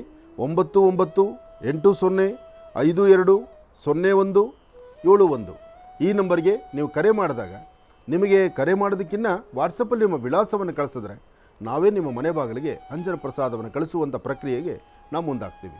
ಒಳ್ಳೆಯದಾಗಲಿ, ಶುಭವಾಗಲಿ. ಏಕದಂತಾಯ ವಿದ್ಮಹೇ ವಕ್ರತುಂಡಾಯ ಧೀಮಹಿ ತನ್ನೋದಂತೆ ಪ್ರಚೋದಯಾತ್. ನಮೋ ರಾತಪದೇ ನಮೋ ಗಣಪತೇ ನಮಃ ಪ್ರಮದಪದೇ ನಮಸ್ತೆ ಸ್ತುಲಂಬೋದರಾಯ ಏಕದಂತಾಯ ಸರ್ವವಿಘ್ನವಿನಾಶನೇ ನಮಸ್ತೆ ಶಿವಸುದಾಯ ಶ್ರೀವರದಮೂರ್ತಯೇ ನಮೋ ನಮಃ. ಸದ್ಯೋಜಾತಂ ಪ್ರಪದ್ಯಾಮಿ ಸದ್ಯೋಜಾತಾಯ ವೈ ನಮೋ ನಮಃ. ಭವೇ ಭವೇನಾತಿ ಭವೇ ಭವಸ್ತ್ವಮ ಭವೋದ್ಭವಾಯ ನಮಃ. ವಾಮದೇವಾಯ ನಮೋ ಜ್ಯೇಷ್ಠಾಯ ನಮಃ ಶ್ರೇಷ್ಠಾಯ ನಮೋ ರುದ್ರಾಯ ನಮಃ ಕಾಲಾಯ ನಮಃ ಕಲವಿಕರಣಾಯ ನಮೋ ಬಲವಿಕರಣಾಯ ನಮೋ ಬಲಾಯ ನಮೋ ಬಲಪ್ರಮದರಾಯ ನಮಃ ಸರ್ವಭೂತಗಮನಾಯ ನಮೋ ಮನೋನ್ಮನಾಯ ನಮಃ. ಹಾಗೆ ಇವತ್ತು ಪುಣ್ಯಕ್ಷೇತ್ರಗಳಿಗೆ ತೀರ್ಥಕ್ಷೇತ್ರಗಳಿಗೆ ಹೊರಡಬೇಕಾದ್ರೆ ಹುಣ್ಣಿಮೆಯಂದು ಹೊರಡುವಂತಹವರು ಸುಮಾರು ಜನ ಇರ್ತಾರೆ. ಸಾಮಾನ್ಯಕ್ಕೆ ಗರುಡ ವಾಹನೋತ್ಸವ ಅಂತಾಗ ಎಲ್ಲರಿಗೂ ಇಷ್ಟವಾಗಿರ್ತಕ್ಕಂಥದ್ದೇ. ಅಂತಹ ಗರುಡ ವಾಹನೋತ್ಸವಕ್ಕೆ ಇವತ್ತು ಹೊರಡಬೇಕು ಎಂಬತಕ್ಕಂಥವರಿದ್ದರೆ ಹೊರಟು ಸ್ವಾಮಿಯ ದರ್ಶನಕ್ಕೆ ಅಂತ ಹೊರಡಬೇಕು. ಹೊರಡುವಂತಹ ಮನಸ್ಥಿತಿ ನಿಮ್ಮದಾಗಿರಬೇಕು. ಆ ಮನಸ್ಥಿತಿ ಹೀಗಿರಬೇಕು ಅಂದರೆ ಬೆಳಿಗ್ಗೆ ಮನೆಯಿಂದ ಹೊರಡಬೇಕಾದ್ರೆ ಮೊದಲು ಮನೆ ದೇವರಿಗೆ ಒಂದು ದೀಪ ಹಚ್ಚಿ ನಮಸ್ಕಾರ ಮಾಡಿಕೊಂಡು, ಯಾವುದೇ ದೇವಾಲಯಕ್ಕೆ ಹೋಗಬೇಕಾದ್ರೂ ಮೊದಲು ಮನೆ ದೇವರು ನಮಸ್ಕಾರ ಮಾಡಬೇಕು. ಮನೆ ದೇವರಿಗೆ ನಮಸ್ಕಾರ ಮಾಡಿದ್ರೆ ಮಾತ್ರ ನೀವು ಮುಂದಿನ ಕಾಯಕ ನಿಮಗೆ ಸಿದ್ಧಿ ಆಗುವಂಥದ್ದು. ಪುಣ್ಯಕ್ಷೇತ್ರಗಳಲ್ಲಿರ್ತಕ್ಕಂಥ ದೇವರ ದರ್ಶನ, ಅದರಿಂದ ಸಿಗುವಂತಹ ಒಂದಷ್ಟು ಭಾಗ್ಯ ನಿಮ್ಮದಾಗಬೇಕಾದ್ರೆ ನಾವು ಕುಲದೇವರನ್ನು ಮನೆ ದೇವರನ್ನು ಮರೆತೆ ಆಗುತ್ತಾ? ಮೊದಲು ಮನೆ ದೇವರ ಪ್ರಾರ್ಥನೆ ಆಗಬೇಕು. ಮನೆ ದೇವರ ಪ್ರಾರ್ಥನೆ ಮಾಡಿಕೊಂಡು ಅವರ ಆಶೀರ್ವಾದ ಪಡೆದು ತದನಂತರ ಮನೆಯಿಂದ ಆಚೆ ಹೊರಡಬೇಕು. ಇದನ್ನು ಅಭ್ಯಾಸ ಮಾಡಿಕೊಳ್ಳಿ. ಶ್ರೀ ವಿಶ್ವವಸು ನಾಮ ಸಂವತ್ಸರೆ ಉತ್ತರಾಯಣೆ ವಸಂತ ಋತು ವೈಶಾಖ ಮಾಸ ಶುಕ್ಲಪಕ್ಷ 12/5/2025 ಸೋಮವಾರ ಪೌರ್ಣಮಿ. ಇವತ್ತು ವಿಶಾಖ ನಕ್ಷತ್ರ. ಇವತ್ತು ಬುದ್ಧ ಪೌರ್ಣಮಿ. ಬುದ್ಧನಿಗೆ ಜ್ಞಾನೋದಯವಾದಂತಹದ್ದು ಒಂದು ವಿಶೇಷತೆ ಇದೆ. ಗಯಾ ಕ್ಷೇತ್ರ ತಮ್ಮೆಲ್ಲರಿಗೂ ಗೊತ್ತಿದೆ. ಗಯಾ ಕ್ಷೇತ್ರದಲ್ಲಿ ಅಲ್ಲಿ ಪ್ರಧಾನ ಮಹಾವಿಷ್ಣುವಿನ ಪಾದ. ಅಂತಹ ಗಯಾ ಕ್ಷೇತ್ರಕ್ಕೆ ಸಮೀಪ ಇರತಕ್ಕಂಥ ಒಂದು ವೃಕ್ಷ ಇದೆ. ಆ ಆಲದ ವೃಕ್ಷ ವಿಶೇಷವಾಗಿರ್ತಕ್ಕಂಥ ಆ ವೃಕ್ಷದಲ್ಲಿ ಸ್ವಾಮಿಗೆ ಬುದ್ಧನಿಗೆ ಜ್ಞಾನೋದಯವಾಯಿತು. ಬುದ್ಧ ತನ್ನ ಎಲ್ಲ ಥರ ಸಿರಿ ಸಂಪತ್ತುಗಳನ್ನು ಮತ್ತು ತನ್ನ ರಾಜ್ಯವನ್ನು, ತನ್ನ ಬೇಕಾಗಿರ್ತಕ್ಕಂಥ ಎಲ್ಲ ತರಹ ವ್ಯವಸ್ಥೆಗಳನ್ನು ಸುಭಿಕ್ಷವಾಗಿ ಇಟ್ಕೊಂಡಿದ್ದ. ಆದರೆ ಕಾಲಕ್ರಮೇಣ ನಡೆದು ಮುಂದೆ ನಡಿಬೇಕಾದ್ರೆ ಒಂದೊಂದು ಭಾಗದಲ್ಲಿ ಲಾಭ ನಷ್ಟ, ಬೇಕು ಬೇಡ, ಆಸೆ ಆಕಾಂಕ್ಷೆ ಎಲ್ಲವೂ ನೋಡ್ತಾ ಮುಂದೆ ನಡೆದ. ನೋಡಿ ಮುಂದೆ ನಡೆಯುವಾಗ ಆದಂಥ ಅವಘಡಗಳನ್ನು ನೋಡಿ, ಇದು ನಶ್ವರ, ಇದು ಜೀವನ ಅಲ್ಲ, ಜೀವನದ ಮೌಲ್ಯ ಬೇರೆ, ಜೀವನದ ಅರ್ಥವಾದಂಥ ಕ್ಷಣಗಳು ಬೇರೆ, ನಾನಿರಬೇಕಾದ್ದು, ನಾನು ಸಮಾಜವನ್ನು ನಡೆಸಬೇಕಾದ್ದು, ಜೊತೆಗೆ ಯಾರೊಬ್ಬರಲ್ಲಿರ್ತಕ್ಕಂತಹ ನೋವು ದೂರ ಆಗಬೇಕಾದ್ರೆ ಅದಕ್ಕೆ ಸರಿಯಾದ ವ್ಯವಸ್ಥೆ ಬೇಕು. ಅದಕ್ಕೆ ಬುದ್ಧಂ ಶರಣಂ ಗಚ್ಚಾಮಿ. ಆ ಬುದ್ಧನಿಗೆ ಜ್ಞಾನೋದಯ ಆದ ನಂತರ ತಾನು ವಿಶೇಷವಾಗಿರ್ತಕ್ಕಂಥ ರೀತಿ ಸಮಾಜಕ್ಕೆ ಸಾಕಷ್ಟು ಮಾಹಿತಿಗಳನ್ನು ಕೊಡ್ತಾರೆ. ಅಂತಹ ವಿಶೇಷವಾಗಿರ್ತಕ್ಕಂಥ ಈ ಶುಭ ದಿನ ಬುದ್ಧ ಜಯಂತಿ. ಬುದ್ಧ ಜಯಂತಿಯ ಶುಭಾಶಯಗಳನ್ನು ತಮ್ಮೆಲ್ಲರಿಗೂ ತಿಳಿಸ್ತಾ ವಿಶೇಷವಾಗಿರ್ತಕ್ಕಂಥ ಇನ್ನಷ್ಟು ಅರ್ಥಪೂರ್ಣವಾದಂಥ ವಿಚಾರಗಳನ್ನು ನಾವು ತಿಳ್ಕೊಳ್ಳೋಣ. ಮಹರ್ಷಿವಾಣಿ ಕಾರ್ಯಕ್ರಮ ಸದಾಕಾಲ ವರ್ಷದ 365 ದಿವಸ, ಅದರಲ್ಲೂ ವಿಶೇಷವಾಗಿರ್ತಕ್ಕಂಥ ಇಂಥ ಪರ್ವಕಾಲಗಳು, ಅದರಲ್ಲೂ ವಿಶೇಷವಾಗಿ ಹುಣ್ಣಿಮೆಯೆಂದು ಇವತ್ತಿನ ಗ್ರಹಸ್ಥಿತಿ, ಗ್ರಹ ನಕ್ಷತ್ರ ಎಲ್ಲವನ್ನು ಸಹಿತ ತಿಳ್ಕೊಳ್ಬೇಕಾಗಿದೆ. ಕೂತ್ಕೊಳ್ಳಿ, ಮುಂದೆ ಸಾಕಷ್ಟು ವಿಚಾರಗಳನ್ನು ತಿಳ್ಕೊಳ್ತಾ ಮುನ್ನಡೆಯೋಣ. ಒಳ್ಳೆಯದಾಗಲಿ, ಶುಭವಾಗಲಿ. ಆದಿತ್ಯಾದಿ ನವಗ್ರಹಗಳನ್ನು ಪ್ರಾರ್ಥನೆ ಮಾಡಿ ರಾಶಿಫಲದತ್ತ ಗಮನ ಹರಿಸಬೇಕಾದಂಥ ಸಮಯ. ಯಾಕೆಂದರೆ ಈ ದಿನದ ರಾಶಿಫಲ ಹುಣ್ಣಿಮೆ ಏನು ಬದಲಾವಣೆ ಇರಬಹುದು? ಈ ಹುಣ್ಣಿಮೆಯ ಬೆಳಕಲ್ಲಿ ನಮ್ಮ ಜೀವನಕ್ಕೆ ಏನಾದರೂ ಬದಲಾವಣೆ ಇದೆಯಾ? ಬದಲಾವಣೆ ಸಿಗುತ್ತೆ. ಯಾಕೆಂದರೆ ಇವತ್ತಿರ್ತಕ್ಕಂಥದ್ದು ಶಿವಕೇಶವರ ಆರಾಧನಾ ಮಹೋತ್ಸವ. ಒಂದು ಕಡೆ ಶಿವನ ಆರಾಧನೆ ಇದೆ, ಮತ್ತೊಂದು ಕಡೆ ಕೇಶವನ ಆರಾಧನೆ ಇದೆ. ಶಿವಕೇಶವರ ಆರಾಧನೆ ಇರ್ತಕ್ಕಂಥ ಈ ಮುಹೂರ್ತದಲ್ಲಿ ಶಿವಕೇಶವರ ಆಳ್ವಿಕೆಯಲ್ಲೇ ನಡೀತಕ್ಕಂತಹ ನವಗ್ರಹಗಳು, ಆ ನವಗ್ರಹಗಳಿಂದ ಇರ್ತಕ್ಕಂಥ ರಾಶಿಗಳಿಂದ ಬರ್ತಕ್ಕಂಥ ಲಾಭಗಳು, ಹೀಗೆ ಒಂದಕ್ಕೊಂದು ಸಂಬಂಧ ಇದೆ. ಆ ಸಂಬಂಧದ ಮಧ್ಯದಲ್ಲಿ ನಮ್ಮ ಗ್ರಹಸ್ಥಿತಿಗಳು, ಒಂದಷ್ಟು ಜನ ಸಂಕಷ್ಟ ಎಂಬತಕ್ಕಂಥದ್ದು ಎಷ್ಟಿದೆ ಅಂದರೆ ಅಬ್ಬಾ ಅದು ಹೇಳ್ತಿರ್ದು. ಭಗವಂತ ಸಮೃದ್ಧಿಕರವಾದಂತಹ ಒಳ್ಳೆ ಜೀವನವನ್ನು ತೋರಿಸಿದ್ರು, ಹೊಟ್ಟೆ ತುಂಬ ಊಟ ಇದ್ದು ಬೇಕಾದಂಥ ಎಲ್ಲವೂ ಸಿದ್ಧ ಸುಖ ಸಂತೋಷ ಇದ್ದರೂ ಮನೆ ಮಠ ಬಿಟ್ಟು ಆಚೆ ಕಡೆ ದುಡಿತಕ್ಕಂಥವ್ರು, ಹೊರಗೆ ಹೋಗ್ತಕ್ಕಂಥವ್ರು ಅಷ್ಟು ಜನ ಇದ್ದಾರೆ. ಈ ಸಂಪತ್ತೆಲ್ಲ ನಿಂದೆ ಅಂತ ಹೇಳಿದ್ರು ಆ ಸಂಪತ್ತಿಗೂ ನನಗೂ ಸಂಬಂಧವೇ ಇಲ್ಲ ಅಂತ ಹೋಗುವಂಥವ್ರು ಒಂದಷ್ಟು ಜನ ಇದ್ದಾರೆ. ಆದರೆ ಜೀವನ ಹೀಗೆಲ್ಲ ಇದು ಹೀಗೆ ನಡೀಬೇಕು, ಇದೇ ಜೀವನ, ನಮಗಾಗಿ ಶ್ರಮಿಸ್ತಕ್ಕಂಥವ್ರು ನಮ್ಮ ಸುತ್ತಮುತ್ತ ಪರಿಸರದಲ್ಲಿರ್ತಕ್ಕಂಥವ್ರು ಅಂತ ಹೇಳಿದ್ರು ಅರ್ಥ ಮಾಡ್ಕೊಳ್ದಿರತಕ್ಕಂಥ ಪರಿಸ್ಥಿತಿ ಒಂದಷ್ಟು ಜನಕ್ಕೆ ಎಲ್ಲವೂ ಇದೆ, ಆದರೆ ಅನುಭವಿಸೋ ಯೋಗ ಇಲ್ಲ. ಒಂದಷ್ಟು ಜನಕ್ಕೆ ಮನೇಲಿರ್ತಕ್ಕಂಥ ಪೋಷಕರು ಸರಿಯಾದ ಸನ್ಮಾರ್ಗದಲ್ಲಿ ನಡೆಸಬೇಕು ನನ್ನ ಮಕ್ಕಳನ್ನು ಅಂದರೂ ನಡಿಲಿಕ್ಕಾಗುವುದಿಲ್ಲ. ಎರಡ ಸಮಸ್ಯೆ ಎಂಬತಕ್ಕಂಥದ್ದು ಯಾವಾಗ ಹೇಗೆ ಬರುತ್ತೋ, ಇನ್ನೊಬ್ಬರಿಂದ ಪಾಠ ಕಲಿಬೇಕಾದ್ದಲ್ಲ, ಇನ್ನೊಬ್ಬರು ಹೇಳ್ಕೊಡ್ತಕ್ಕಂಥ ಮಾತು ನಿಮ್ಮ ಜೀವನಕ್ಕೆ ಮೌಲ್ಯ ಅಲ್ಲ. ನಿಮ್ಮ ಜೀವನದಲ್ಲಿ ನಿಮ್ಮ ನೋವು ನಲಿವು ಬೇಕು ಬೇಡ, ನಾನು ಹೇಗೆ ಬದುಕಬೇಕು ಎಂಬತಕ್ಕಂಥ ಬದುಕಿನ ಸೂಕ್ಷ್ಮತೆಗಳನ್ನು ಭಗವಂತ ದಯಪಾಲಿಸಬೇಕು. ಅದಕ್ಕೆ ದೊಡ್ಡವರೊಂದು ಮಾತು ಹೇಳ್ತಾರೆ, ವಿಧಾತ ಲಿಖಿತಾರೇಖಾ ಲಲಾಟಾಕ್ಷರ ಮಾಲಿಕ. ಆ ಸೃಷ್ಟಿಕರ್ತ ಬ್ರಹ್ಮ, ಆತನ ಲಿಖಿತದಲ್ಲಿ ಏನಿರುತ್ತೋ ಅದು ಯಾರೂ ತಪ್ಪಿಸೋಕ್ಕಾಗಲ್ವಂತೆ. ನೋಡಿ, ಸಾಮ್ರಾಜ್ಯ ಇರುತ್ತೆ, ಬೇಕಾದಷ್ಟು ಆಸ್ತಿ ಇರುತ್ತೆ, ಕೋಟಿಗಟ್ಟಲೆ ಹಣ ಇರುತ್ತೆ. ನಾವು ಸಾಕಷ್ಟು ಕಡೆ ನೋಡ್ತಾ ಇರ್ತೀವಿ, ಸಾಕಷ್ಟು ಕಡೆ ಇದ್ದರೂ ಹಣ ಇದ್ದರೂ ಬೇಕಾದಷ್ಟು ಸ್ಥಿತಿಗತಿಗಳಿದ್ದರೂ ಎಲ್ಲವನ್ನೂ ದಾನ ಮಾಡಿ ನಾನು ಸನ್ಯಾಸಾಶ್ರಮಕ್ಕೆ ಬರ್ತೀನಿ ಅನ್ನೋರು ಒಂದಷ್ಟು ಜನ ಇದ್ದಾರೆ. ಇದರಲ್ಲಿ ದಂಪತಿಗಳೂ ಬರ್ತಾರೆ, ಒಂದು ಹೆಣ್ಣುಮಗಳಾಗಲಿ ಗಂಡುಮಕ್ಕಳಾಗಲಿ, ಯಾರೊಬ್ಬರಾದರೂ ಸಹಿತ ಎಲ್ಲವನ್ನು ತೊರೆದು ಸಮಾಜಕ್ಕೆ ನಾನೇನೋ ಒಂದು ಸೇವೆ ಮಾಡಬೇಕು ಅಂಥೇಳಿ ಇರ್ತಕ್ಕಂಥ ಸ್ಥಿತಿಗತಿಗಳನ್ನು ಎಲ್ಲ ಆಸ್ತಿ ಅಂತಸ್ತನ್ನು ದಾನ ಮಾಡಿ ಬರಿಗೈಲಿ ಈ ಒಂದು ಪ್ರದೇಶಕ್ಕೆ ಅಂದರೆ ಈ ಒಂದು ಪ್ರಪಂಚಕ್ಕೆ ಬರ್ತಾರೆ. ಈ ಪ್ರಪಂಚಕ್ಕೆ ಬರಿಗೈಲಿ ಬಂದು ತಮ್ಮಲ್ಲಿರುವಂತಹ ಜ್ಞಾನವನ್ನು ಅಥವಾ ಇನ್ನಷ್ಟು ಜ್ಞಾನ ಭಂಡಾರವನ್ನು ಅರಿತು ಸಮಾಜಕ್ಕೆ ಏನು ಕೊಡಬೇಕು, ಏನು ಸಮಾಜಕ್ಕೆ ಸರಿಯಾದ ದಾರಿ ನೋಡಿಸ್ಬೇಕು, ಅಥವಾ ಸಮಾಜಕ್ಕೆ ನಾನು ಹುಟ್ಟಿದ್ದಕ್ಕೆ ಒಂದು ಸಾರ್ಥಕತೆ ಬದುಕಬೇಕು ಅಂತ ಹೇಳಿ 4 ಜನ ಮೆಚ್ಚುವಂಥ ರೀತಿ ಬದುಕ್ತಾರೆ. ಎಲ್ಲರೂ ಇದ್ದಾರೆ. ಒಂದೇ ಮಾತಲ್ಲಿ ಹೇಳ್ಬೋದಾದರೆ ನಮ್ಮ ಈ ಹಸ್ತ ನೋಡಿ, ಹಸ್ತದಲ್ಲಿ ಬೆರಳು ಒಂದು ಚಿಕ್ಕದು, ಒಂದು ದೊಡ್ಡದು, ಒಂದು ಮಧ್ಯದ ಇನ್ನೂ ದೊಡ್ಡದು, ಅದ್ರ ಪಕ್ಕ ಇನ್ನೂ ಚಿಕ್ಕದು, ಹೀಗೆ ಕಿರುಬೆರಳು, ಎಲ್ಲವೂ ಹೀಗಿದೆ. ಈ ಹಸ್ತವನ್ನು ನೋಡಬೇಕು ನಾವು. ಒಮ್ಮೆ ಈ ಹಸ್ತವನ್ನು ನೋಡಿಕೊಂಡು ಯಾವ ಕಾಲದಲ್ಲಿ ಏನೇನಾಗುತ್ತೆ, ಏನು ಹೋಗುತ್ತೆ, ಇದು ಯಾರು ಬೇಕಾಗಿದೆ, ಯಾರು ಸಹಾಯ ಬೇಕು, ಯಾರೊಬ್ಬರ ಸಹಾಯ ಇಲ್ಲ ಅಂದರೆ ಬದುಕಲಿಕ್ಕೆ ಆಗೋಲ್ಲ ಅನ್ನೋದಾದರೆ ಈ ಹೆಬ್ಬೆರಳು ನಾವು ತೋರಿಸ್ಬೋದು. ಹೆಬ್ಬೆರಳು ಇಲ್ದಿರ ಇದ್ದರೆ ಈ 4 ಬೆರಳಿಗೆ ಬೆಲೆನೇ ಇಲ್ವಂತೆ. ಹೆಬ್ಬೆರಳು ಬೇಕು. ಈ ಹೆಬ್ಬೆರಳು ಎಂಬತಕ್ಕಂಥದ್ದು ಒಂದು ಜ್ಞಾನ. ಈ ಜ್ಞಾನ ಭಂಡಾರ ಇದ್ದರೆ ಈ 4 ಬೆರಳುಗಳಿಗೂ ಒಂದು ವಿಶೇಷವಾಗಿರ್ತಕ್ಕಂಥ ಸ್ಥಾನಮಾನ. ಈ ಒಂದು ಬೆರಳಲ್ಲಿ ಶಕ್ತಿ ಇಲ್ಲ ಅಂದರೆ, ಈ ಶಕ್ತಿ ಕಳ್ಕೊಂಡು ಬಿಟ್ಟರೆ ಇದು ಈ 4 ಬೆರಳಿದ್ದು ವೇಸ್ಟು ಅಂತ ಹೇಳ್ತಾರೆ.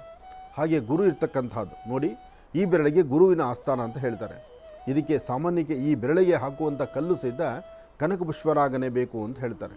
ಹೀಗೆ ಒಂದೊಂದು ಹೇಳ್ತಾ ಹೊರಟ್ರೆ ಹಸ್ತ ಸಾಮುದ್ರಿಕೆಯಲ್ಲೂ ಒಂಥರ ಇದೆ, ರತ್ನಗಳ ಬಗ್ಗೆ ಒಂಥರ ಇದೆ. ಎಲ್ಲಾದರೂ ಏನು ನೋಡಿದ್ರೂ ಸಹಿತ ಅಲ್ಲಿ ಗ್ರಹಗಳ ಅಧ್ಯಯನ ಬೇಕಾಗಿದೆ. ಇನ್ನೇನು ಆಗೋಯಿಗೂ ಅಂದರೆ ನಾಳೆ 15ನೇ ತಾರೀಕು 14ರ ರಾತ್ರಿ 15ರ ಬೆಳಿಗ್ಗೆ ಅಲ್ಲಿ ಒಂದಷ್ಟು ಗುರುವಿನಿಂದ ಉಂಟಾಗ್ತಕ್ಕಂಥ, ಗುರುಗ್ರಹದಿಂದ ಉಂಟಾಗ್ತಕ್ಕಂತಹ ಲಾಭ ಒಂದಷ್ಟು ರಾಶಿಗಳ ಮೇಲಿದೆ. ಯಾರೆಲ್ಲ ಕೈಕಟ್ಟಿ ಕೂತಿದ್ದೀರಲ್ಲ, ಸಾಕಷ್ಟು ಜನ ನೋವು ತಿಂತಿದ್ದೀರಲ್ಲ, ಸಮಸ್ಯೆಯನ್ನು ತಡ್ಕೊಳ್ಳೋಕ್ಕಾಗದಿರ ಇದ್ದೀರಲ್ಲ, ಅಬ್ಬಬ್ಬಾ ಸಾಕಾಗಿದೆ ಈ ಜೀವನ ಅಂತಿದ್ದೀರಲ್ಲ, ನಿಮ್ಮಗಳ ಜೀವನಕ್ಕೆ ಗುರು ಯಾವಾಗ ಜಾತಕದಲ್ಲಿ ಒಂದು ಮನೆಯಿಂದ ಇನ್ನೊಂದು ಮನೆ ಬದಲಾಗ್ತಾನೋ, ಗುರುವಿನ ದೃಷ್ಟಿ ಬೀಳುತ್ತೋ, ಆಗ ಬದಲಾವಣೆ ಪರ್ವ ಆಗ ಶುರುವಾಗುತ್ತೆ. ಇಲ್ಲಿ ವಿಚಾರಗಳು ಸಾಕಷ್ಟು ಇದೆ, ಒಂದೊಂದು ತಿಳ್ತಾ ಹೋಗೋಣ. ನಮಃ ಸೂರ್ಯಾಯ ಚಂದ್ರಾಯ ಮಂಗಳಾಯ ಬುಧಾಯ ಚ ಗುರು ಶುಕ್ರ ಶನಿಭ್ಯಶ್ಚ ರಾಹವೇ ಕೇತುವೆ ನಮಃ. ಮೃತ್ಯುಂಜಯಾಯ ರುದ್ರಾಯ ನೀಲಕಂಠಾಯ ಶಂಭವೇ ಅಮೃತೇಶಾಯ ಸರ್ವಾಯ ಮಹಾದೇವಾಯ ತೇ ನಮಃ. ಆದಿತ್ಯಾದಿ ನವಗ್ರಹಗಳನ್ನು ಪ್ರಾರ್ಥನೆ ಮಾಡ್ತಾ ರಾಶಿ ಫಲದತ್ತ ಗಮನ ಹರಿಸೋಣ. ಮೊದಲನೇದಾದಂತಹದ್ದು ಮೇಷರಾಶಿ. ಮೇಷರಾಶಿ ಮೇಷಲಗ್ನ. ಮೇಷಲಗ್ನದಲ್ಲಿರ್ತಕ್ಕಂಥವ್ರಿಗೆ ಚಂದ್ರ ಮತ್ತು ಗುರು ಇರ್ತಕ್ಕಂಥ ಆಸ್ಥಾನ, ಬುಧ ಮತ್ತು ಶುಕ್ರ ಇರ್ತಕ್ಕಂಥ ಆಸ್ಥಾನ ಚೆನ್ನಾಗಿದೆ. ಶುಕ್ರನ ಅನುಗ್ರಹದಿಂದ ಇಷ್ಟಾರ್ಥವನ್ನು ಸಿದ್ಧಿಪಡಿಸ್ಕೊಳ್ಬೋದು. ಆರ್ಥಿಕ ಸಂಕಷ್ಟದಿಂದ ಸ್ವಲ್ಪ ಮಟ್ಟಿಗೆ ಮುಕ್ತರಾಗ್ಬೋದು. ಫಲಾಫಲಗಳನ್ನು ಸಿದ್ಧಿಪಡಿಸ್ಕೊಳ್ಬೋದು. ಈ ಹುಣ್ಣಿಮೆ ಮೇಷರಾಶಿಯವರಿಗೆ ಒಂದಿಷ್ಟು ಒಳಿತನ್ನು ತರುವಂಥ ಕಾಲ. ಆದರೆ ಮೇಷರಾಶಿಯಲ್ಲಿರ್ತಕ್ಕಂಥವರು ಯಾವ ವಿಚಾರವೂ ಯಾರೊಂದಿಗೂ ಮಾತಿಲ್ಲ, ಕತೆ ಇಲ್ಲ. ಆಗುವ ಒಳ್ಳೆಯ ಕೆಲಸವನ್ನು ನೀವೇ ನಿಮ್ಮ ಕೈಯಾರ ಹಾಳು ಮಾಡ್ಕೊಳ್ತೀರಿ. ಅಂದರೆ ಆ ದುಡುಕು ಸ್ವಭಾವ ಇದೆಯಲ್ಲ, ಕೆಲಸ ಆಗೋದಕ್ಕಿಂತ ಮುನ್ನ ನೀವು ತೆಗೆದುಕೊಳ್ಳೋ ತೀರ್ಮಾನ. ಒಂದು ವಿಚಾರ ತಿಳ್ಕೊಳ್ಳಿ, ಭಗವಂತ ಎಲ್ಲ ಕಾಲದಲ್ಲಿ ಏನು ನಡೀಬೇಕು ಅದು ನಡೆಸ್ತಾನೆ. ಆದರೆ ದುಡುಕಿ ತೀರ್ಮಾನ ತಂದುಕೊಂಡಾಗ ಸಮಸ್ಯೆ ಎಂಬತಕ್ಕಂಥದ್ದು ಕಟ್ಟಿಟ್ಟ ಬುತ್ತಿ. ಹಾಗೆ ಮೇಷರಾಶಿಯವರ ಫಲಾಫಲಗಳಲ್ಲಿ ಅದೃಷ್ಟ ಎಂಬತಕ್ಕಂಥದ್ದು ಇವತ್ತಷ್ಟು ಇರ್ತಕ್ಕಂಥದ್ದಲ್ಲ. ಆದರೆ ಸಣ್ಣ ಸಣ್ಣ ವಿಚಾರವೂ ಸಹಿತ ಬಹಳ ಆಳವಾಗಿ ತಲೆ ಕೆಡಿಸ್ಕೊಂಡು ಇಲ್ಲದ ತೊಂದರೆ ತಾಪತ್ರೆಗಳನ್ನು ಅನುಭವಿಸುವಂಥ ಕಾಯಕ ನಿಮ್ಮದಾಗುತ್ತೆ. ಇವತ್ತು ತಾಯಿ ಭುವನೇಶ್ವರಿ, ರಾಜರಾಜೇಶ್ವರಿ, ಶಕ್ತಿ ದೇವತೆ, ಜ್ಞಾನದೇವತೆ, ಹಾಗೆ ಎಲ್ಲಕ್ಕಿಂತ ಮುಖ್ಯವಾಗಿ ಶಿವಕೇಶವರ ಸಾನ್ನಿಧ್ಯಕ್ಕೆ ಒಂದು ಕಡೆ ತುಳಸಿ, ಒಂದು ಕಡೆ ತುಂಬೆ ಹೂ, ಅಥವಾ ಒಂದು ಕಡೆ ತುಳಸಿ, ಒಂದು ಕಡೆ ಬಿಲ್ವಪತ್ರೆ, ಇಂತಹದ್ದನ್ನು ಕೊಟ್ಟು ಶಿವಕೇಶವರನ್ನು ದರ್ಶನ ಮಾಡಿಕೊಂಡು ಬಂದರೆ ಇವತ್ತು ಅಸಾಧ್ಯವಾದ್ದನ್ನು ಸಾಧನೆ ಮಾಡ್ಕೊಳ್ತೀರಿ ಮೇಷರಾಶಿಯವರು. ಇನ್ನು ವೃಷಭ ರಾಶಿ. ವೃಷಭ ರಾಶಿ ವೃಷಭ ಲಗ್ನ. ವೃಷಭ ರಾಶಿ ವೃಷಭ ಲಗ್ನದಲ್ಲಿರ್ತಕ್ಕಂಥವರು ಹಣಕಾಸಿನ ವಿಚಾರದಲ್ಲಿ ಸ್ವಲ್ಪ ಜೋಪಾನ. ಕೊಟ್ಟ ಮಾತಿನಂತೆ ನಡೀಬೇಕು, ವ್ಯವಹಾರಗಳನ್ನು ಮಾಡಬೇಕು, ಕೆಲಸ ಕಾರ್ಯಗಳಲ್ಲಿ ಮುನ್ನಡಿಬೇಕು. ಹೆಣ್ಣು ಮಕ್ಕಳಿಗೆ ಒಂದಿಷ್ಟು ಅಗೌರವ ಆಗುವಂಥ ಪರಿಸ್ಥಿತಿ ಆಗುತ್ತೆ. ಅಂದರೆ ನೀವು ನಿಮ್ಮ ಸ್ಥಾನಮಾನವನ್ನು ಗಟ್ಟಿಪಡಿಸ್ಕೊಳ್ಬೇಕು. ಆದರೆ ಹೆಣ್ಣು ಮಕ್ಕಳ ಮನಸ್ಥಿತಿ ಏನಾಗ್ತಿದೆ, ಚಂಚಲತೆಯಿಂದ ಮಾತಾಡುವಂಥದ್ದು ಅಥವಾ ದುಡುಕಿ ಮಾತಾಡಿ ಕಣ್ಣೀರು ಹಾಕುವಂಥದ್ದು, ಏನೋ ಒಂದಲ್ಲ ಒಂಥರ ಸಮಸ್ಯೆ ಅಂತೂ ಮಧ್ಯಾಹ್ನ 2 ಗಂಟೆವರೆಗೂ ಭಾಳ ಹುಷಾರಾಗಿರಬೇಕು. ಇವತ್ತು ಮಧ್ಯಾಹ್ನ ಸರಿಸುಮಾರು 2 ಗಂಟೆ 20 ನಿಮಿಷದ ತನಕ ಅಷ್ಟು ಲಾಭ ಇರತಕ್ಕಂಥ ಕಾಲ ಅಲ್ಲ. ಈ ಸಮಯದಲ್ಲಿ ಒಂದಲ್ಲ ಒಂಥರ ನೋವು ಅನುಭವಿಸುವಂಥ ಪರಿಸ್ಥಿತಿ ಎದುರಾಗುತ್ತೆ. ಆದರೆ ಎಚ್ಚರಿಕೆ ಎಂಬತಕ್ಕಂಥದ್ದನ್ನು ನೀವು ಎಷ್ಟು ವಹಿಸ್ಕೊಳ್ತೀರೋ, ಎಷ್ಟು ಅರ್ಥಪೂರ್ಣವಾಗಿ ನಿಮ್ಮ ಕಾಯಕವನ್ನು ಸಿದ್ಧಿಪಡಿಸ್ಕೊಳ್ಬೇಕು ಅಂತಿರ್ತೀರೋ ಅಷ್ಟೇ ಲಾಭವನ್ನು ಗಳಿಸ್ತೀರಿ. ಸಣ್ಣ ಸಣ್ಣ ವಿಚಾರಕ್ಕೂ ಸಹಿತ ಮನಸ್ತಾಪ ತಂದುಕೊಳ್ತೀರಿ. ವೃತ್ತಿಯಲ್ಲಿ ಅಭಿವೃದ್ಧಿಯನ್ನು ಕಾಣಬೇಕಾಗಿರ್ತಕ್ಕಂಥ ನೀವು ಅಭಿವೃದ್ಧಿ ಕಾಣಲಿಕ್ಕೆ ಆಗ್ತಾ ಇಲ್ವೇನೋ ಎಂಬತಕ್ಕಂಥ ಮನಸ್ಸಿರುತ್ತೆ. ಆದರೆ ಇದೇನಿದ್ರೂ ಮಧ್ಯಾಹ್ನ 2 ಗಂಟೆವರೆಗೂ ಮಾತ್ರ. ಅದೇ ಅಪರಾಹ್ನ ಕಾಲ 2 ದಾಟಿದ ಮೇಲೆ ಒಂದಿಷ್ಟು ಲಾಭವನ್ನು ಗಳಿಸ್ತೀರಿ. ಈ ಸಮಯದಲ್ಲಿ ಸಾಧ್ಯವಾದರೆ 1 ಚಿಟಿಕೆ ಉದ್ದಿನಬೇಳೆ, 1 ಚಿಟಿಕೆಯಷ್ಟು ಅಕ್ಕಿ ಮತ್ತು ಉದ್ದು ಎರಡೂ ಸಹಿತ ಧಾನ್ಯಗಳನ್ನು ತೆಗೆದುಕೊಂಡು ದೃಷ್ಟಿ ತೆಗೆದು ಹಸಿರು ಗಿಡದ ಮೇಲೆ ಹಾಕೋದ್ರಿಂದ ಸಾಕಷ್ಟು ಬದಲಾವಣೆಗಳನ್ನು ತಂದುಕೊಳ್ತೀರಿ. ಒಂದಷ್ಟು ಜನಕ್ಕೆ ಅಧಿಕವಾದಂತಹ ಬೆನ್ನು, ಒಂದಷ್ಟು ಜನಕ್ಕೆ ಪ್ರಯಾಣ ಕಾಲ ಅಷ್ಟು ಸರಿಯಿಲ್ಲ ಅನ್ನಿಸುವಂಥದ್ದು, ಒಂದಷ್ಟು ಜನಕ್ಕೆ ನಿಮಗೆ ಗೌರವ ಸಿಗುತ್ತೆ ಆದರೆ ಸ್ಥಾನಮಾನ ಇರೋದಿಲ್ಲ. ಹೀಗೆ ವ್ಯತ್ಯಾಸಗಳಂತಕ್ಕಂಥದ್ದು ವೃಷಭ ರಾಶಿಯಲ್ಲಿರ್ತಕ್ಕಂಥವ್ರಿಗೆ ಆ ಏರಿಳಿತ ಎಂಬತಕ್ಕಂಥದ್ದು ಸಾಕಷ್ಟು ಇದೆ. ಆದರೆ ಭಾಳ ಜೋಪಾನ, ಮರುವಿರುತ್ತೆ. ಕೆಲವು ವಸ್ತುಗಳನ್ನು ಎಲ್ಲೋ ಇಡ್ತೀರಿ, ಎಲ್ಲೋ ಹುಡುಕಾಡ್ತಾ ಕೂತ್ಕೊಳ್ತೀರಿ. ಹಾಗಾಗಿ ಏನೇ ಮಾಡಬೇಕಾದ್ರೂ ತಾಳ್ಮೆ ಇರಲಿ, ಸಮಾಧಾನ ಇರಲಿ. ಒಳ್ಳೆಯದಾಗಲಿ. ಇನ್ನು ಮಿಥುನ ರಾಶಿ. ಮಿಥುನ ರಾಶಿ ಮಿಥುನ ಲಗ್ನ. ಮಿಥುನ ರಾಶಿ ಮಿಥುನ ಲಗ್ನದಲ್ಲಿರ್ತಕ್ಕಂಥವ್ರಿಗೆ ಚಂದ್ರ ಮತ್ತು ಗುರು ಇರ್ತಕ್ಕಂಥ ಆಸ್ಥಾನ, ಶುಕ್ರ ಇರ್ತಕ್ಕಂಥ ಆಸ್ಥಾನ ಚೆನ್ನಾಗಿದೆ. ಅದರಲ್ಲೂ ಹುಣ್ಣಿಮೆಯ ಈ ಶುಭ ದಿನ ಓಂ ನಮಃ ಶಿವಾಯ ಎಂಬತಕ್ಕಂಥ ಶಿವ ಮಂತ್ರವನ್ನು ನಿತ್ಯ ನಿರಂತರ ಪಠನೆ ಮಾಡಿ. ಓಂ ನಮೋ ನಾರಾಯಣ ಎಂಬತಕ್ಕಂತಹ ಮಂತ್ರವನ್ನೂ ಪಠನೆ ಮಾಡಿ. ಹಾಗೆ ನಿಮ್ಮ ಮನೆಯಲ್ಲಿರ್ತಕ್ಕಂಥ ನಿಮ್ಮ ತಂದೆ ತಾಯಿ ಪಾದ ಮುಟ್ಟಿ ನಮಸ್ಕಾರ ಮಾಡಿಕೊಂಡು ಸಾಧ್ಯವಾದಷ್ಟು ಶಾಂತಿ ಸಮಾಧಾನವಾಗಿದ್ದರೆ ಇವತ್ತು ಫಲಾಫಲಗಳನ್ನು ಸಿದ್ಧಿಪಡಿಸ್ಕೊಳ್ಬಹುದು. ಏನೇ ಕಾಯಕದಲ್ಲಿ ಮುಂದಾದರೂ ಇವತ್ತು ಮಿಥುನ ರಾಶಿಯಲ್ಲಿರ್ತಕ್ಕಂಥವ್ರು ಹಣಕಾಸಿನ ವಿಚಾರ, ಆಫೀಸುಗಳಲ್ಲಿ ಕೆಲಸ ಮಾಡ್ತಕ್ಕಂಥದ್ದು, ನಿಮಗೆ ಸಿಗಬೇಕಾದ ಸ್ಥಾನಮಾನ, ಒಂದು ಅಧಿಕಾರಿಗಳಿಂದ ಒಂದು ಮನ್ನಣೆ, ಜೊತೆಗೆ ನೀವು ಮಾಡುವಂಥ ಕಾಯಕವನ್ನು 4 ಜನ ಗುರುತಿಸ್ತಕ್ಕಂಥದ್ದು, ಗುರುತಿಸಿ ಮತ್ತಷ್ಟು ಕೆಲಸಕ್ಕೆ ನಿಮ್ಮನ್ನು ಭಾಜನರಾಗಿ ಮಾಡ್ತಕ್ಕಂಥದ್ದು. ಒಟ್ಟಾರೆ ಹೇಳಬೇಕಂದ್ರೆ ಅದೃಷ್ಟ ನಿಮ್ಮ ಬದುಕಲ್ಲಿ ತುಂಬ ಇದೆ. ಆದರೆ ಅದನ್ನು ಹೇಗೆ ಸ್ವೀಕರಿಸಬೇಕು, ಬರುವಂಥ ಅದೃಷ್ಟವನ್ನು ತಾವು ಹೇಗೆ ಅದನ್ನು ಸಿದ್ಧಿಪಡಿಸ್ಕೊಳ್ಬೇಕು ಅದರ ಚಿಂತನೆಯೂ ಮಾಡಬೇಕು. ಹಾಗೆ ಇವತ್ತು ಮಧ್ಯಾಹ್ನ ಸರಿಸುಮಾರು 1 ಗಂಟೆ 12 ನಿಮಿಷದಿಂದ 4 ಗಂಟೆ 23 ನಿಮಿಷ ಈ ಮಧ್ಯದಲ್ಲಿ ಭಾಳ ಜಾಗೃತರಾಗಿರಬೇಕು, ಎಚ್ಚರಿಕೆಯಿಂದ ಇರಬೇಕು, ಜೋಪಾನವಾಗಿ ನಿಂತು ಕೆಲಸಗಳನ್ನು ಮಾಡಿಕೊಳ್ಬೇಕು. ಆದರೆ ಒಂದಷ್ಟು ಜನಕ್ಕೆ ಅಧಿಕವಾದಂತಹ ಬೆನ್ನೋವಿದೆ, ಮೈಕೈ ನೋವಿದೆ, ಆರೋಗ್ಯ ಸರಿ ಇರೋದಿಲ್ಲ. ಏನೇ ಆದರೂ ಇವತ್ತು ಶಿವಧ್ಯಾನವನ್ನು ಮಾಡ್ತಾ ಸಣ್ಣ ಮಕ್ಕಳಿಗೆ ಒಂದಿಷ್ಟು ತಿಂಡಿ ತಿನಿಸನ್ನು ಕೊಟ್ಟೊಂದು ಪ್ರಾರ್ಥನೆ ಮಾಡಿ, ಶಿವಮಂದಿರಕ್ಕೆ ಒಂದಷ್ಟು ಬೆಲ್ಲ ಮತ್ತು ಉಪ್ಪನ್ನು ಕೊಟ್ಟು ನಮಸ್ಕಾರ ಮಾಡಿ. ಇದರಿಂದ ಸಾಕಷ್ಟು ಒಳಿತನ್ನು ತಾವು ಸಿದ್ಧಿಪಡಿಸ್ಕೊಳ್ತೀರಿ. ಇವತ್ತು ಹುಣ್ಣಿಮೆ ಆದ್ದರಿಂದ ಶುಭ ಸಂಧ್ಯಾಕಾಲ ತಪ್ಪದೀರ ಒಂದು ದೀಪಾರಾಧನೆ ಮಾಡಿ. ಇವತ್ತು ನೀವು ಹಚ್ಚುವ ದೀಪ ಜಗತ್ತಿನ ಬೆಳಕನ್ನು ತೋರಿಸುತ್ತೆ. ಯಾಕೆಂದರೆ ದೀಪ ಹಚ್ಚಿದಾಗ ಬರೀ ನನ್ನ ಮನೆ ಮಾತ್ರ ಬೆಳಕಲ್ಲ, ಹಚ್ಚುವ ದೀಪ ಜಗತ್ತಿಗೆ ಬೆಳಕಾಗಬೇಕು. ಆ ಬೆಳಕಾಗಲಿ ಅಂತಕ್ಕಂಥ ಸಂಕಲ್ಪದೊಂದಿಗೆ ನೀವು ಹಚ್ಚಿದ ದೀಪ ಸಾರ್ಥಕತೆ ಆಗುತ್ತೆ. ಒಳ್ಳೆಯದಾಗಲಿ, ಶುಭವಾಗಲಿ. ನಿನ್ನ ಕರ್ಕಾಟಕ ರಾಶಿ. ಕರ್ಕಾಟಕ ರಾಶಿ ಕರ್ಕಾಟಕ ಲಗ್ನ. ಕರ್ಕಾಟಕ ರಾಶಿ ಕರ್ಕಾಟಕ ಲಗ್ನದಲ್ಲಿರ್ತಕ್ಕಂಥವ್ರಿಗೆ ಬುಧ ಮತ್ತು ಚಂದ್ರ ಇರ್ತಕ್ಕಂಥ ಆಸ್ಥಾನ, ಗುರು ಮತ್ತು ಶುಕ್ರ ಇರ್ತಕ್ಕಂಥ ಆಸ್ಥಾನ. ಶುಕ್ರನ ಆಸ್ಥಾನ ಚೆನ್ನಾಗಿದೆ ಅಂದಾಗ ನಿಮ್ಮ ವರ್ಚಸ್ಸು, ತೇಜಸ್ಸು, ತಮ್ಮ ವೃತ್ತಿ, ತಮ್ಮ ಕೆಲಸ ಕಾರ್ಯಗಳು ಎಲ್ಲ ಕಡೆಯಿಂದಲೂ ದೇವರು ಕೈ ಹಿಡಿದು ನಡೆಸ್ತಾನೆ. ಆದರೆ ಸಣ್ಣ ಸಣ್ಣ ವಿಚಾರಕ್ಕೂ ಸಹಿತ ಸ್ವಲ್ಪ ಮನಸ್ತಾಪ ಆಗುತ್ತೆ. ಮನಸ್ಸಲ್ಲಿ ದ್ವಂದ್ವ ನಿಲುವಿದೆ. ಮನಸ್ಸು ಅಂಥ ಒಂದು ಆತಂಕಕ್ಕೊಳಗಾಗ್ತಾ ಇರುತ್ತೆ. ಮನಸ್ಸಲ್ಲಿ ಬೇರೆ ಬೇರೆ ಥರ ಆಲೋಚನೆಗಳು ಎದುರಾಗ್ತಾ ಇರುತ್ತೆ. ಆದರೆ ಇವತ್ತಿನ ನಿಮ್ಮ ಕಾಯಕ ಯೋಚನೆ ಮಾಡಿ ನಡಿಬೇಕಾಗತ್ತೆ. ಆದರೆ ಕರ್ಕಾಟಕ ರಾಶಿಯವರಿಗೆ ಒಂದಷ್ಟು ಗೋಕ್ಷೇರ ಅಥವಾ ದದಿ, ಮೊಸರು, ಮಜ್ಜಿಗೆ, ಹಾಲು ಇಂತಹದ್ದನ್ನು ನಿಮ್ಮ ಕೈಯಿಂದ 4 ಜನಕ್ಕೆ ಹಂಚುವಂಥದ್ದಾಗಲಿ. ಹಾಗೆ ಏನೇ ಮಾಡಬೇಕಾದರೂ ಶಾಂತಿ ಸಮಾಧಾನ ಇರಲಿ. ಸಾಧ್ಯವಾದರೆ ಎಲ್ಲಾದರೂ ಇರುವೆಗೂಡಿಗೆ ಒಂದಿಷ್ಟು ರವೆನೋ, ಸಕ್ಕರೆನೋ, ಬೆಲ್ಲನೋ ಇಂತಹದ್ದನ್ನು ಹಾಕಿ ಒಂದು ಪ್ರಾರ್ಥನೆ ಮಾಡಿ. ಶಿವ ಎಲ್ಲರಿಗೂ ಊಟವನ್ನು ದಯಪಾಲಿಸ್ತಾನೆ. ಆದರೆ ನನಗೆ ಅಂತ ಕೊಟ್ಟಿದ್ದನ್ನು ನಾವು 4 ಜನಕ್ಕೆ ಹಂಚಿಕೊಂಡು ಊಟ ಮಾಡಿದಾಗ ಅದು ಮತ್ತಷ್ಟು ಅಭಿವೃದ್ಧಿ ಆಗುತ್ತೆ, ಹೆಚ್ಚಿನ ಲಾಭ ನಮಗೆ ಸಿಗುವಂಥದ್ದಾಗತ್ತೆ. ಒಳ್ಳೆಯದಾಗಲಿ, ಶುಭವಾಗಲಿ. ಇವತ್ತು ಹುಣ್ಣಿಮೆ ಎಂದು ಅಪ್ಪಟ ಶ್ರೀಗಂಧ, ಈ ಶ್ರೀಗಂಧ ಚಕ್ಕೆಯಿಂದ ಗಂಧವನ್ನು ತೆಗಿಬೇಕು. ಅದು ಸುಗಂಧ ದ್ರವ್ಯದೆಲ್ಲ ಆಗಬೇಕು. ಅಂದರೆ ಗಂಧ ಚಕ್ಕೆ ತುಂಬ ಮನೆಗಳಲ್ಲಿ ಗಂಧ ಚಕ್ಕೆ ಅಂತ ನೋಡ್ತೀರಿ. ಅದರಲ್ಲಿ ಸುಗಂಧ ಪರಿಮಳವೇ ಇರಲ್ಲ. ಸುಗಂಧ ಯಾವಾಗ ಬರುತ್ತೆ, ಯಾವಾಗ ಅದರಲ್ಲಿ ಒಂದು ಸುವಾಸನೆ ಒಂದು ಬರುತ್ತೆ ಅಂದರೆ, ಗಂಧದ ಚಕ್ಕೆ ಎಂಬತಕ್ಕಂಥದ್ದು ಗಂಧ ಸೇಗಲ್ಲಿರಬೇಕು. ಅಂದರೆ ಗಂಧದ ಚಕ್ಕೆ, ಗಂಧದ ಮರ ಇಷ್ಟು ದಪ್ಪ ಇದ್ದರೆ ಅದರ ಮಧ್ಯದಲ್ಲಿರ್ತಕ್ಕಂಥ ಸೇಗಿದೆಯಲ್ಲ, ಮಧ್ಯದಲ್ಲಿರ್ತಕ್ಕಂಥ ಅಂಶ ಅದು ಮಾತ್ರ ಸುಗಂಧ ದ್ರವ್ಯ. ಇರಲಿ, ಕೆಲವು ಕಡೆ ಇರುತ್ತೆ, ಕೆಲವು ಕಡೆ ಇರೋದಿಲ್ಲ. ಈ ಗಂಧದ ಪುಡಿ ಅಂತ ಬರುತ್ತಲ್ಲ, ಅದು ಸುಗಂಧ ದ್ರವ್ಯ ಇರುತ್ತೆ. ಅದರಲ್ಲೂ ಒಂದಷ್ಟು ಸೆಂಟ್ ಹಾಕಿರ್ತಾರೆ. ಏನೇ ಆದರೂ ಸುಗಂಧ ದ್ರವ್ಯ ಅಂದರೆ ಪರಿಮಳಯುಕ್ತವಾಗಿರ್ತಕ್ಕಂತಹ ಗಂಧಕ್ಕೆ ಅದು ಸುಗಂಧ ಅಂತ ಹೇಳ್ತಾರೆ. ಅಂತಹ ಅಪ್ಪಟ ಶ್ರೀಗಂಧ ಚಕ್ಕೆಯಿಂದ ಗಂಧವನ್ನು ತೆಗೆದು ಅಥವಾ ಗಂಧದ ಪುಡಿಯನ್ನು ನೀರಲ್ಲಿ ಕಲಸಿ ಒಂದು ವಿಳೆದೆಲೆಗೆ ಗಂಧವನ್ನು ಹಚ್ಚಿ, ಹುಣ್ಣಿಮೆ ಆದ್ದರಿಂದ ವಿಳೆದೆಲೆ ಮೇಲೆ ಗಂಧವನ್ನು ಹಚ್ಚಬೇಕು. ಹಚ್ಚಿದಾದ ನಂತರ ಸ್ವಲ್ಪ ಆರತ್ತೆ ಅಂದಾಗ ಅದರ ಮಧ್ಯದಲ್ಲಿ ಸ್ವಲ್ಪ ಅರಿಶಿನ ಪುಡಿಯನ್ನು ಉದುರಿಸಿ. ಫಸ್ಟು ವಿಳೆದೆಲೆ ಮೇಲೆ ಗಂಧ ಹಚ್ಚಬೇಕು, ಅದರ ಮೇಲ್ಗಡೆ ಅರಿಶಿನ ಪುಡಿಯನ್ನು ಉದುರಿಸಬೇಕು. ಅರಿಶಿನ ಪುಡಿಯನ್ನು ಉದುರಿಸಿ ಅದರ ಮಧ್ಯದಲ್ಲಿ ಒಂದು 2 ಚಿಟಿಕೆಯಷ್ಟು ಅಕ್ಷತೆಯನ್ನು ಹಾಕಿ, 2 ಚಿಟಿಕೆಯಷ್ಟು ಅಕ್ಷತೆಯನ್ನು ಹಾಕಿ ಉತ್ತರಾಭಿಮುಖವಾಗಿ ನಿಂತು ಅದರ ಮೇಲೆ ಒಂದು ಬಟ್ಲಡಿಕೆಯನ್ನು ಇಟ್ಟು ತಾಯಿ ಮಹಾಲಕ್ಷ್ಮಿಯನ್ನು ಪ್ರಾರ್ಥನೆ ಮಾಡಿ, ಅಮ್ಮ ಇವತ್ತಿನ ಕಾಯಕದಲ್ಲಿ ಅಂದರೆ ಇವತ್ತು ನಾನು ಇನ್ನೆಲ್ಲ ಕೆಲಸ ಕಾರ್ಯಗಳನ್ನು ಮಾಡಬೇಕಾಗಿದೆ, ಮಾಡುವಂಥ ಪ್ರತಿಯೊಂದು ಕೆಲಸಗಳು ನಿನ್ನ ಆಶೀರ್ವಾದದಿಂದ ಎಲ್ಲವೂ ಕಾರ್ಯಸಿದ್ಧಿ ಆಗಬೇಕು.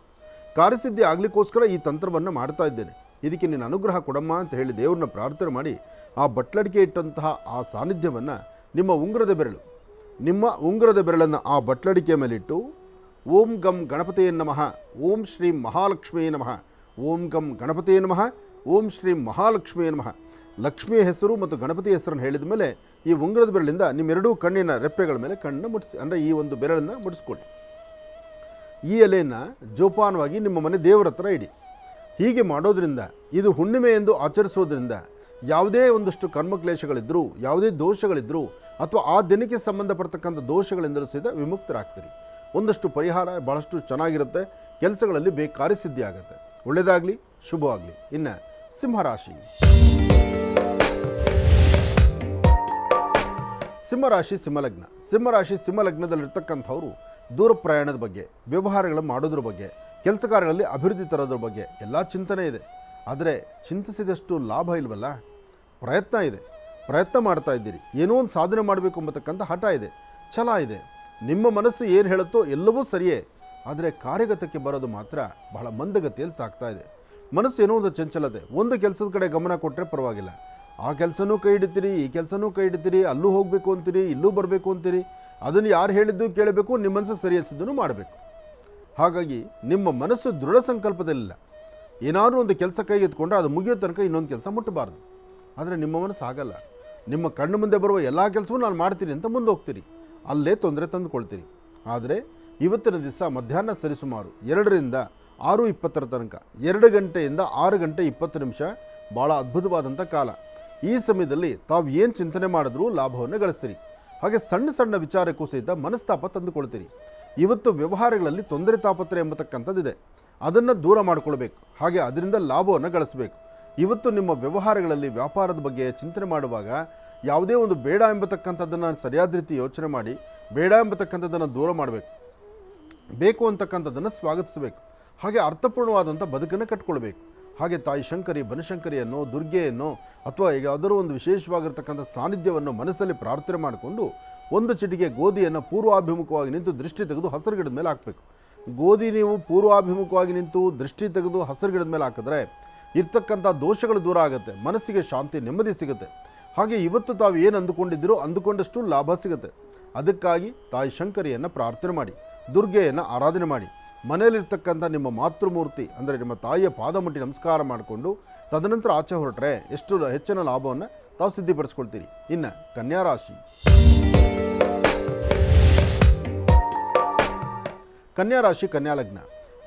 ಕನ್ಯಾಲಗ್ನದಲ್ಲಿರ್ತಕ್ಕಂಥವ್ರು ಇವತ್ತಿನ ಕಾಯಕವನ್ನು ಸ್ವಲ್ಪ ಗೌಪ್ಯವಾಗಿ ಮಾಡಿ.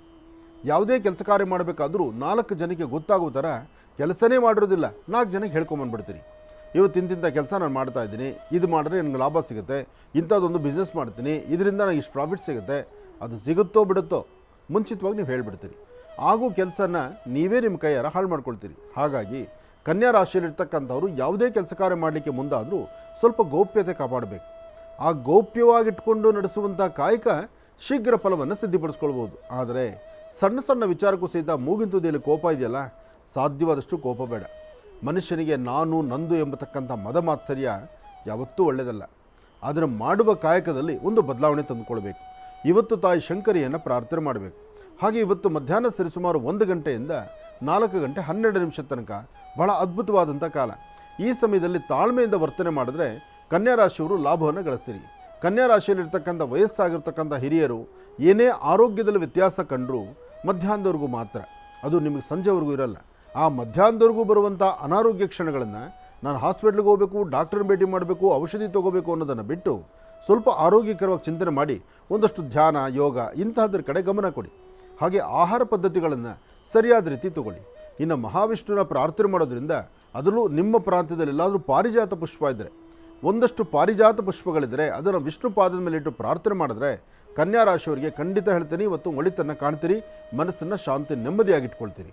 ಒಳ್ಳೆಯದಾಗಲಿ, ಶುಭವಾಗಲಿ. ಇನ್ನು ತುಲಾರಾಶಿ. ತುಲಾರಾಶಿ ತುಲಾಲಗ್ನ. ತುಲಾರಾಶಿ ತುಲಾಲಗ್ನದಲ್ಲಿರ್ತಕ್ಕಂಥವ್ರಿಗೆ ಚಂದ್ರನ ಆಸ್ಥಾನ ಚೆನ್ನಾಗಿದೆ, ಗುರುವಿನ ಅನುಗ್ರಹ ಇದೆ, ಇಷ್ಟಾರ್ಥವನ್ನು ಸಿದ್ಧಿಪಡಿಸ್ಕೊಳ್ತಕ್ಕಂಥ ಯೋಗ ಫಲ ಇದೆ. ಆದರೆ ವ್ಯಾಪಾರ ವ್ಯವಹಾರಗಳು ಮಾಡುವಾಗ ಮಾತ್ರ ಸ್ವಲ್ಪ ಅಸಮಾಧಾನ ಇದೆ. ಮನೇಲಿರ್ತಕ್ಕಂಥ ಹಿರಿಯರು ಬೇಡ ಅಂತ ಹೇಳಿದ್ರು, ಜೊತೆಲಿರ್ತಕ್ಕಂಥವ್ರು ಬೇಡ ಅಂದರೂ ಬಲವಂತವಾಗಿ ನಾವು ಮುನ್ನಡಿತೀವಿ. ಯಾವುದು ಸರಿ ಇಲ್ವೋ ಅದ್ರ ಕಡೆ ನಮ್ಮ ಗಮನ ಕೊಡ್ತೀವಿ. ಯಾರು ನಮಗೆ ಶತ್ರುಗಳೋ ಅವ್ರ ಜೊತೆ ವಿಶ್ವಾಸ ಬೆಳೆಸ್ತೀವಿ. ಯಾರಿಂದ ನಮ್ಮ ಜೀವನ ಹಾಳಾಗ್ತಿರುತ್ತೋ ಅಂಥವರೇ ಜೊತೆ ಬೇಕು ಅಂತ ಅಪೇಕ್ಷೆ ಪಡ್ತೀವಿ. ಕೆಲವೊಮ್ಮೆ ನಮ್ಮ ಬುದ್ಧಿ ಚೈತನ್ಯ ಹಾಗಾಗ್ಬಿಡುತ್ತೆ. ನಮಗೆ ಗೊತ್ತು ನಮಗೆ ಇಂಥವ್ರಿಂದ ತೊಂದರೆ ಆಗುತ್ತೆ, ಇಂಥವ್ರ ಸ್ನೇಹ ಬೇಡ, ಇಂಥ ವ್ಯವಹಾರ ತೊಂದರೆ ಆಗುತ್ತೆ, ಎಲ್ಲವೂ ನಮ್ಮ ಮನಸ್ಸಲ್ಲಿರುತ್ತೆ. ಆದರೆ ನಾವು ಅದು ಒಪ್ಪೋದಿಲ್ಲ. ನಮ್ಮ ಮನಸ್ಸಿಗೆ ಬೇಡ ಅಂಥದ್ದನ್ನು ನಾವು ಬಲವಂತ ಮಾಡೋದಕ್ಕೆ ನಮ್ಮ ಮನಸ್ಸು ಒಪ್ಪಿಸೋ ಥರ ನಾವು ನಡ್ಕೊಳ್ತೀವಿ. ಇವತ್ತು ತುಲಾರಾಶಿಯ ಪರಿಸ್ಥಿತಿ ಆಗಿದೆ. ತುಲಾರಾಶಿಯಲ್ಲಿರ್ತಕ್ಕಂಥವ್ರು ಮಧ್ಯಾಹ್ನ 12ರಿಂದ 4 ಒಳಗಾಗಿ ಕನಿಷ್ಠ ಪಕ್ಷ 2-3 ಜನಕ್ಕೋ ಆಹಾರವನ್ನು ಕೊಡಿ. ಏನಾದರೂ ಸರಿ, ಒಂದಷ್ಟು ಹಣ್ಣು ಹಂಪಲು ಕೊಡಿ, ಅಥವಾ ಒಂದಿಷ್ಟು ಬಿಸ್ಕೆಟೋ ಬ್ರೆಡ್ಡೋ ಕೊಡಿ, ಒಂದು ಲೋಟ ಹಾಲು ಕೊಟ್ಟರೂ ಸರಿಯೇ.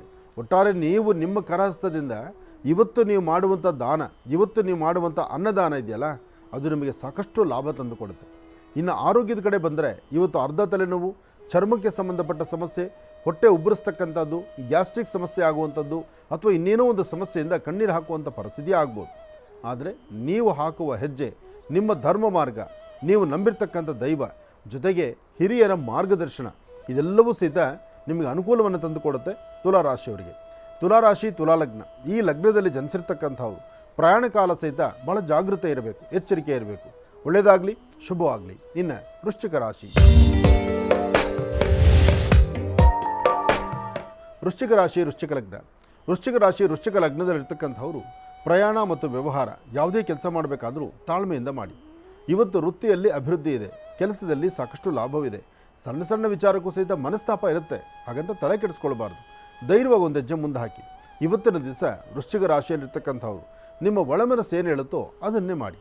ಹಾಗೆ ನೀವು ಧರಿಸುವಂಥ ವಸ್ತ್ರ ಯಾವುದೇ ಬಣ್ಣದ್ದಾದರೂ ಹಸಿರು ಬಣ್ಣದ ಒಂದು ಕರ್ಚಿಫೋ, ಹಸಿರು ಬಣ್ಣದ ವಸ್ತ್ರವೋ, ಅಥವಾ ಹಸಿರು ಬಣ್ಣದ ಒಂದಷ್ಟು ದಾರನೋ ಅದನ್ನು ನಿಮ್ಮ ಜೊತೆಯಲ್ಲಿ ಇಟ್ಕೊಳ್ಳುವಂಥದ್ದು ಬಹಳ ಉತ್ತಮ. ಹಾಗೆ ಇವತ್ತು ನಿಮ್ಮ ಪ್ರಯಾಣ ಸಾಧ್ಯವಾದಷ್ಟು ಉತ್ತರಾಭಿಮುಖವಾಗಿ ನಿಂತು ನಡೀಲಿ. ಅಂದರೆ ಉತ್ತರಕ್ಕೆ ಒಂದು ಹೆಜ್ಜೆ ಮುಂದೆ ಹಾಕಿ ನಡೆದರೆ ಅಸಾಧ್ಯವಾದ್ದನ್ನು ಸಾಧನೆ ಮಾಡ್ಕೊಳ್ತೀರಿ, ಫಲಾಫಲಗಳನ್ನು ಸಿದ್ಧಿಪಡಿಸ್ಕೊಳ್ತೀರಿ. ಇವತ್ತು ನಿಮ್ಮ ವೃತ್ತಿ ಧರ್ಮದಲ್ಲಿ ಒಂದು ಬದಲಾವಣೆ ತಂದುಕೊಳ್ಬೇಕು. ಆ ಬದಲಾವಣೆಯ ಪರ್ವ ಹೇಗಿರಬೇಕು? ನಿಮ್ಮ ಕುಲದೇವರನ್ನ ಪ್ರಾರ್ಥನೆ ಮಾಡಬೇಕು, ಅನುಭವಸ್ಥರು ಹೇಳುವ ಮಾತನ್ನು ಆಲಿಸಬೇಕು, ವಿದ್ಯಾರ್ಥಿಗಳು ಓದೋದ್ರ ಕಡೆ ಹೆಚ್ಚು ಗಮನ ಕೊಡಬೇಕು. ಹೊಸದಾಗಿ ಮಾಡುವ ಕೆಲಸಕ್ಕೆ ಇವತ್ತು ಚಾಲನೆ ಇದೆ ನಿಜ, ಆದರೆ ಎಲ್ಲವೂ ಇವತ್ತೇ ಕಾರ್ಯಸಿದ್ಧಿ ಇವತ್ತು ಅದಕ್ಕೆ ಅಂತ ಒಂದು ಪ್ರಯತ್ನ ಮಾಡಿ, ಆದರೆ ಸಂಪೂರ್ಣವಾದಂಥ ಫಲ ಮುಂದೊಂದು ದಿವಸ ನೋಡ್ಬೋದು. ಒಳ್ಳೆಯದಾಗಲಿ, ಶುಭವಾಗಲಿ. ಮಹರ್ಷಿವಾಣಿ ಕಾರ್ಯಕ್ರಮದ ವೀಕ್ಷಕ ಬಂಧುಗಳು ಅಂದರೆ ಅದರ ಆನಂದವೇ ಬೇರೆ. ಎಲ್ಲೇ ಕಾರ್ಯಕ್ರಮ ಆಗಿರಲಿ, ಯಾವುದೇ ಒಂದು ಕಾರ್ಯಕ್ರಮ ಇರಲಿ, ಕಾರ್ಯಕ್ರಮ ಇಲ್ದಿರಲಿ, ಎಲ್ಲಾದರೂ ಒಂದಷ್ಟು ಕಡೆ ನಮ್ಮ ಏನೋ ಸ್ವಂತ ಕೆಲಸದ ಮೇಲೆ ನಾವು ಆಚೆ ಬಂದರೂ ಅಲ್ಲಿ ತೋರಿಸುವಂತಹ ಪ್ರೀತಿ, ವಿಶ್ವಾಸ, ಬಾಂಧವ್ಯ ಇದೆಯಲ್ಲ, ಬಹುಶಃ ಅದು ಪೂರ್ವಜನ್ಮದ ಸುಕೃತ, ಭಗವಂತ ನಮಗೆ ಕೊಟ್ಟಂಥ ಒಂದು ಸೌಭಾಗ್ಯ. ಹಾಗೆ ಇವತ್ತು ಹುಣ್ಣಿಮೆ, ಇವತ್ತು ಹನುಮನ ಪ್ರಾರ್ಥನೆ ಅಥವಾ ಅಶ್ವತ್ಥ ಪ್ರಾರ್ಥನೆ, ಇದು ಬಹಳ ವಿಶೇಷವಾಗಿರ್ತಕ್ಕಂಥದ್ದು. ಹುಣ್ಣಿಮೆ ಅಂತಿದ್ದಾಗ ಮೂಲತೋ ಬ್ರಹ್ಮರೂಪಾಯ ಮಧ್ಯಾಂತೋ ವಿಷ್ಣುರೂಪಿಣಿ ಅಗ್ರದಂ ಶಿವರೂಪಾಯ ವೃಕ್ಷರಾಜಾಯತೆ ನಮಃ. ಹೀಗೆ ಪ್ರಧಾನವಾಗಿರ್ತಕ್ಕಂಥ ಅಶ್ವತ್ಥ ವೃಕ್ಷವನ್ನು ಹುಣ್ಣಿಮೆ ಎಂದು ನಮಸ್ಕಾರ ಮಾಡಬೇಕು. ಆದರೆ ಅಶ್ವತ್ಥ ವೃಕ್ಷ ಮಾತ್ರಕ್ಕೆ ನಮಸ್ಕಾರ ಮಾಡಬೇಕಾ? ಅಲ್ಲ. ಅಶ್ವತ್ಥ ಕಟ್ಟೆ ಅಂತ ಇದ್ದಾಗ ಅಲ್ಲಿ ಅಶ್ವತ್ಥ ಇರಬೇಕು, ಬೇವಿನ ಮರ ಇರಬೇಕು, ಮಧ್ಯದಲ್ಲಿ ನಾಗರಕಲ್ಲಿರಬೇಕು. ಅಶ್ವತ್ಥ, ಬೇವು, ಮಧ್ಯ ನಾಗರಕಲ್ಲು. ಹಾಗಿದ್ದರೆ ಮಾತ್ರ ಅದು ಮೂಲತೋ ಬ್ರಹ್ಮರೂಪಾಯ ಮಧ್ಯಾಂತೋ ವಿಷ್ಣುರೂಪಿಣಿ ಅಗ್ರದಂ ಶಿವರೂಪಾಯ ವೃಕ್ಷರಾಜಾಯಿತೇ ನಮಃ. ಈ ಮಂತ್ರಕ್ಕೆ ಆ ಸಾನ್ನಿಧ್ಯ ಪ್ರಶಸ್ತವಾಗಿರುತ್ತೆ. ಆ ಸಾನ್ನಿಧ್ಯಕ್ಕೆ ಇವತ್ತು 11 ಪ್ರದಕ್ಷಿಣೆ ಮಾಡಿದ್ರೆ 27 ನಕ್ಷತ್ರ 12 ರಾಶಿಗಳಲ್ಲಿರ್ತಕ್ಕಂಥವರಿಗೆ ಸಾಕಷ್ಟು ಫಲಾಫಲಗಳನ್ನು ಸಿದ್ಧಪಡಿಸ್ಕೊಳ್ತೀರಿ. ಅಶ್ವತ್ಥ ವೃಕ್ಷ, ಅರಳಿ ವೃಕ್ಷ ಅದು ಸಾಮಾನ್ಯವಾದ್ದಲ್ಲ ನೋಡಿ. ಗರ್ಭದಲ್ಲಿರ್ತಕ್ಕಂಥ ದೋಷ ದೂರ ಮಾಡುತ್ತೆ. ಅಶ್ವತ್ಥದ ಚಿಗುರು ಸಾರ್ವತ್ರಿಕವಾಗಿ ಕಿಡ್ನಿಗೆ ಸಂಬಂಧಪಟ್ಟಂಥದ್ದು. ಒಬ್ಬರು ಮಹನೀಯರು ಹೇಳ್ತಾರೆ, ಕಿಡ್ನಿ ವೈಫಲ್ಯತೆ ಆಗಿದ್ದರೆ, ಕಿಡ್ನಿಯಲ್ಲಿ ಸರಿಯಾಗಿ ಕೆಲಸ ಆಗದಿರದೆ, ಅಲ್ಲಿ ಆ ಒಂದು ಕ್ರಿಯಾಟಿನ್ ಅಂತಕ್ಕಂಥದ್ದು ಅಥವಾ ಕಿಡ್ನಿ ವೈಫಲ್ಯತೆ ಆಗಿ ಕಿಡ್ನಿ ಸರಿಯಾಗಿ ಕೆಲಸ ಫಂಕ್ಷನ್ಸ್ ಆಗಿಲ್ಲ ಅಂದರೆ ಮೊದಲು ಮಾಡಬೇಕಾದ್ದು ಏನು ಗೊತ್ತಾ? ಫಸ್ಟು ಅರಳಿ ಮರದ ಚಿಗುರು, ಅಂದರೆ ಅಶ್ವತ್ಥ ಮರದ ಚಿಗುರು. ಅಶ್ವತ್ಥ ಅರಳಿ ಮರದ ಚಿಗುರನ್ನು ತರಬೇಕು. 1-2 ಬೇವಿನ ಎಲೆ ಹಾಕಬೇಕು. ಅಶ್ವತ್ಥ ಮತ್ತು ಬೇವು ಎರಡೂ ಎಲೆಗಳನ್ನು ಚೆನ್ನಾಗಿ ಕುದಿಸ್ಬೇಕು. ನೀವು ಬಿಸಿನೀರಲ್ಲಿ ಚೆನ್ನಾಗಿ ಕುದಿಸಿದ ನಂತರ ಕುದ್ದು ಆರಿದ ಮೇಲೆ ಅದು ಟೀ ಆಗುತ್ತೆ. ಒಂದು ಕಡೆ ಬೇವು ಕಹಿ ಇರುತ್ತೆ, ಅಶ್ವತ್ಥ ಒಗರಿರುತ್ತೆ. ಆ ಒಗರು ಮತ್ತು ಈ ಕಹಿ ಎರಡೂ ದೇಹಕ್ಕೆ ಹೋದಾಗ ಕಿಡ್ನಿಯಲ್ಲಿರ್ತಕ್ಕಂಥ ಏನು ನ್ಯೂನತೆಗಳಿದೆಯೋ, ಅಲ್ಲಿ ಏನು ಇನ್ಫೆಕ್ಷನ್ಸ್ ಇರುತ್ತೋ, ಅಲ್ಲಿ ಏನು ಸಮಸ್ಯೆ ಇರುತ್ತೋ ಅದು ಕ್ಲಿಯರ್ ಆಗುತ್ತೆ. ಹಾಗೆ ಬೆಳಿಗ್ಗೆ ಮತ್ತು ಸಾಯಂಕಾಲ 1 ಲೋಟ ಕಿಡ್ನಿಯಲ್ಲಿರ್ತಕ್ಕಂಥ ಕಿಡ್ನಿ ವೈಫಲ್ಯತೆ, ಕಿಡ್ನಿ ಸಮಸ್ಯೆ ಬರ್ತಿದೆ ಅಂದರೆ ಮೊದಲು ಇದನ್ನು ಪ್ರಾರಂಭಿಸಿ ಅಂತ ಸಾಕಷ್ಟು ಜನ ನುರಿತ ವೈದ್ಯರು, ಪಂಡಿತರು ಹೇಳ್ತಾರೆ. ಅಶ್ವತ್ಥ 1-2 ಥರ ಅಲ್ಲ, ಸಾಕಷ್ಟು ವೈದ್ಯ ಲೋಕ ಅಲ್ಲಿದೆ. ಅದಕ್ಕೆ ಹೇಳೋದು, ಒಂದು ಅಶ್ವತ್ಥ ಪ್ರದಕ್ಷಿಣೆ ಮಾಡಿದ್ರೆ ಗರ್ಭದಲ್ಲಿರ್ತಕ್ಕಂಥ ದೋಷ ದೂರ ಆಗುತ್ತೆ. ಇದು ಬರೀ ಸ್ತ್ರೀಯರಿಗಷ್ಟೇ ಅಲ್ಲ, ಪುರುಷರಿಗೂ ಲಾಭವಿದೆ. ಹೀಗೆ ಸ್ತ್ರೀ ಪುರುಷರಿಗೂ ಅನುಕೂಲವಾಗುವಂಥದ್ದು ಅಶ್ವತ್ಥ. ಅಂಥ ಅಶ್ವತ್ಥನಾರಾಯಣನ ಪ್ರದಕ್ಷಿಣೆ ಮಾಡೋದ್ರಿಂದ ಇವತ್ತು ಸಾಕಷ್ಟು ಫಲಗಳಿದೆ. ಇರಲಿ, ಒಳ್ಳೆಯದಾಗಲಿ, ಶುಭವಾಗಲಿ. ಇನ್ನು ಧನುರಾಶಿ. ಧನುರಾಶಿ, ಧನುರ್ಲಗ್ನ.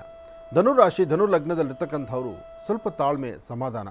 ಯಾಕೆಂದರೆ ವ್ಯವಹಾರಿಕವಾಗಿ ಸ್ವಲ್ಪ ಗ್ರಹಸ್ಥಿತಿಗಳು ಸರಿಯಿಲ್ಲ.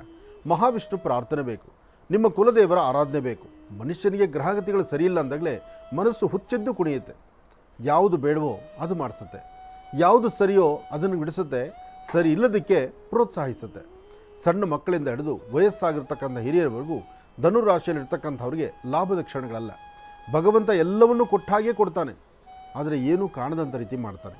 ಜೊತೆಲಿರ್ತಕ್ಕಂಥವ್ರು ನಂಬಿಕೆಯಿಂದ ಮುಂದೆ ನಡೆಸುವಂಥವ್ರು ಇದ್ದರೂ ಆ ನಂಬಿಕೆ ಅಪನಂಬಿಕೆ ಬರುವ ರೀತಿ ಮಾಡ್ತಾನೆ. ಏನೋ ಪರವಾಗಿಲ್ಲಪ್ಪ ಭಗವಂತ ಸ್ವಲ್ಪ ಬೆನ್ನೆಲುಬಾಗಿ ನನಗೆ 4 ಜನ ಸಹಾಯ ಮಾಡ್ತಾರೆ ಅಂದರೆ ಆ ಸಹಾಯ ಮಾಡ್ತಕ್ಕಂಥವ್ರು ನಿಮ್ಮ ನೋಡೋ ದೃಷ್ಟಿನೇ ಬೇರೆ ಮಾಡ್ತಾನೆ. ಹೀಗೆ ಇವತ್ತು ಧನುರಾಶಿಯವರಿಗೆ ಲಾಭ ನಷ್ಟ ಎರಡೂ ಇದೆ. ಆದರೆ ಲಾಭ ನಷ್ಟಗಳ ಮಧ್ಯದಲ್ಲಿ ನೀವು ಶಿವಕೇಶವರನ್ನ ಆರಾಧನೆ ಮಾಡಿದ್ರೆ ಖಂಡಿತ ಹೆಚ್ಚಿನ ಫಲವನ್ನು ಸಿದ್ಧಪಡಿಸ್ಕೊಳ್ತೀರಿ. ಸಾಧ್ಯವಾದರೆ ಇವತ್ತಿನ ದಿವಸ ಒಂದಷ್ಟು ಉಪ್ಪು, ಒಂದಷ್ಟು ಬೆಲ್ಲ, ಒಂದಷ್ಟು ಹಾಲು, ಉಪ್ಪು, ಬೆಲ್ಲ ಈ 3 ಪದಾರ್ಥವನ್ನು ಶಿವ ಸಾನ್ನಿಧ್ಯಕ್ಕೆ ಕೊಡಿ, ಅಥವಾ ವಿಷ್ಣು ಸಾನ್ನಿಧ್ಯಕ್ಕೆ ಹೋಗಿ ಒಂದು ಪ್ರಾರ್ಥನೆ ಮಾಡಿ ಬನ್ನಿ. ಅಲ್ಲಿ ಶಿವಕೇಶವರ ಆರಾಧನೆ ಮಾಡೋದ್ರಿಂದ ಸಾಕಷ್ಟು ಒಳ್ಳೆಯ ಫಲಗಳನ್ನು ಈ ಹುಣ್ಣಿಮೆಯೆಂದು ತಾವು ಸಿದ್ಧಪಡಿಸ್ಕೊಳ್ತೀರಿ. ತಪ್ಪದೀರ ಮಹಾವಿಷ್ಣು ಪ್ರಾರ್ಥನೆಯಿಂದ ಹೆಚ್ಚಿನ ಲಾಭವನ್ನು ಖಂಡಿತ ಸಿದ್ಧಪಡಿಸ್ಕೊಳ್ತೀರಿ. ಸತ್ಯಾಸತ್ಯತೆಗಳನ್ನು ಅರ್ತು ಯಾವುದನ್ನೇ ಚಿಂತನೆ ಮಾಡಬೇಕಾದರೂ ಅದರ ಫಲಗಳು ಸಾಕಷ್ಟು ಇರುತ್ತೆ. ಒಳ್ಳೆಯದಾಗಲಿ, ಶುಭವಾಗಲಿ. ಇನ್ನು ಮಕರ ರಾಶಿ. ಮಕರ ರಾಶಿ, ಮಕರ ಲಗ್ನ. ಮಕರ ರಾಶಿ, ಮಕರ ಲಗ್ನದಲ್ಲಿರ್ತಕ್ಕಂಥವ್ರಿಗೆ ಚಂದ್ರನ ಆಸ್ಥಾನ ಚೆನ್ನಾಗಿದೆ, ಗುರುವಿನ ಅನುಗ್ರಹ ಇದೆ, ಇಷ್ಟಾರ್ಥ ಸಿದ್ಧಿ ಇದೆ, ಯೋಗಗಳು ಚೆನ್ನಾಗಿದೆ. ಆದರೆ ಏನು ಮಾಡಬೇಕಂದ್ರೂ ಒಳ ಮನಸ್ಸು ಯಾವುದಕ್ಕೂ ಒಪ್ಪೋದಿಲ್ಲ. ಯಾಕೆ ಅಂದರೆ ಇಲ್ಲಿ ನಾನು ಎಂಬತಕ್ಕಂಥದ್ದು ಇದೆಯಲ್ಲ, ಆ ನಾನು ಎಂಬತಕ್ಕಂಥ ಮದಮಾತ್ಸರ್ಯ ತುಂಬಿ ತುಳುಕುತ್ತೆ ಇವತ್ತಿನ ದಿವಸ ಮಕರ ರಾಶಿಯವರಿಗೆ. ಮಕರ ರಾಶಿಯವರು ಈಗಾಗಲೇ ಸಮಸ್ಯೆಯಲ್ಲಿದ್ದೀರಿ. ನಿಮಗೆ ಅರಿವಿಲ್ಲದಂಥ ರೀತಿ ನೀವು ತೋಡುವಂಥ ಒಂದು ಗುಂಡಿಗೆ ನೀವೇ ಬಿದ್ದಂಗೆ ಆಗ್ತಾ ಇದೆ. ಯಾಕೆಂದರೆ ಸ್ವಚ್ಛಂದವಾದಂತಹ ಬದುಕಿತ್ತು, ಒಳ್ಳೆಯ ಆರ್ಥಿಕ ಪರಿಸ್ಥಿತಿ ಇತ್ತು, ಮನಸ್ಸಲ್ಲಿ ಹೇಗೋ ಪರವಾಗಿಲ್ಲಪ್ಪ ಅನ್ನೋಗಿತ್ತು. ಆದರೆ ಆ ದುಡುಕಿ ತೀರ್ಮಾನ ತಗೊಂಡಿದ್ದು, ಜೊತೆಗೆ ನನ್ನದು ತನ್ನದು ಅನ್ನೋದನ್ನು ಬಿಟ್ಟು ಹೋಗಿದ್ದು, ಮನಸ್ಸಿಗೆ ಬಹಳಷ್ಟು ದೂರ ಆಗುವಂಥ ಪರಿಸ್ಥಿತಿಗಳೆದುರಾಗುವಂಥದ್ದು ಇದೆಲ್ಲವೂ ಸಾಕ್ಷಿ ಆಯಿತು. ಜೊತೆಗೆ ಇದೆಲ್ಲ ಯಾಕಾಗ್ತಿದೆ, ಇದೆಲ್ಲ ಆಗಲಿಕ್ಕೆ ಏನು ಕಾರಣ ಅಂದರೆ ನಿಮ್ಮ ದ್ವಿತೀಯ ತೃತೀಯ ಸ್ಥಾನದಲ್ಲಿರ್ತಕ್ಕಂಥ ಗ್ರಹಗಳು ಯಾವುದೇ ಆದರೂ ಮನುಷ್ಯನಿಗೆ ತನ್ನ ಜಾತಕಚಾರ ಪ್ರಕಾರ ಗ್ರಹಗಳ ವಿನಿಯೋಗ ಇದೆಯಲ್ಲ, ಆ ಇರ್ತಕ್ಕಂಥ ಗ್ರಹ ಮಂಡಲದಲ್ಲಿ ಒಂದೊಂದು ಗ್ರಹದ ಒಂದಷ್ಟು ವ್ಯತ್ಯಾಸಗಳು ಆಗಿರುತ್ತೆ. ಅದರಲ್ಲೂ ಮಕರ ರಾಶಿಯವರಿಗೆ ರಾಹು ಇರ್ತಕ್ಕಂಥ ಆಸ್ಥಾನ ಸರಿಯಿಲ್ಲ. ರಾಹು 18 ವರ್ಷ, ಆದರೆ ರಾಹುವಿನ ಮನಸ್ಸು ನೋಡಿ, ರಾಹು ಎಂಬತಕ್ಕಂಥದ್ದು ಬಂದಾಗ ಮನಸ್ಸು ತುಂಬ ಚಂಚಲತೆ ಆಗುತ್ತೆ, ಆರೋಗ್ಯ ಕೆಡುತ್ತೆ, ಮನಸ್ಸು ನೆಮ್ಮದಿ ಇರೋದಿಲ್ಲ. ಇರ್ತಕ್ಕಂಥ ಸಿರಿ ಸಂಪತ್ತನ್ನು ಬಿಡ್ತೀರಿ, ಇರ್ತಕ್ಕಂಥ ಅಧಿಕಾರ ಬಿಡ್ತೀರಿ, ಇರ್ತಕ್ಕಂಥ ಆರೋಗ್ಯಕರವಾದ ಚಿಂತನೆ ಬಿಡ್ತೀರಿ. ಯಾರು ಒಳ್ಳೆಯವರು ಅವ್ರನ್ನೇ ದೂರ ಮಾಡ್ತೀರಿ, ಕೆಟ್ಟವರು ಸಹವಾಸ ಮಾಡ್ತೀರಿ. ಯಾವುದು ಮನಸ್ಸು ಒಪ್ಪೋದಿಲ್ವೋ ಅದನ್ನೇ ಮಾಡಬೇಕು ಅಂತೀರಿ. ಎಲ್ಲರೂ ದೂರ ಬಾರ ಹೊಡ್ತೀರಿ, ಒಬ್ಬರ ಕಣ್ಣು ಕಾಣದಿರ ಆಟ ಆಡಿಸ್ತಾ ಇರ್ತೀರಿ. ಇಂಥ ಎಲ್ಲ ಸಮಸ್ಯೆಗಳನ್ನು ಹೊತ್ಕೊಳ್ತಾ ಇರ್ತೀರಿ. ಆದಷ್ಟು ಜಾಗ್ರತೆ ಬೇಕು. ಆದರೆ ಇವತ್ತಿನ ದಿವಸ ನೀವು ನಂಬಿರ್ತಕ್ಕಂತಹ ದೈವದ ಆರಾಧನೆ ಮಾಡೋದರಿಂದ, ನಿಮ್ಮ ಮಾತಾಪಿತೃಗಳನ್ನು ಮನಸ್ಸಲ್ಲಿ ಪ್ರಾರ್ಥನೆ ಮಾಡೋದ್ರಿಂದ ಮಕರ ರಾಶಿಯವರು ಖಂಡಿತ ಒಳಿತನ್ನು ಸಿದ್ಧಪಡಿಸ್ಕೊಳ್ತೀರಿ. ಒಳ್ಳೆಯದಾಗಲಿ, ಶುಭವಾಗಲಿ. ಇನ್ನು ಕುಂಭರಾಶಿ.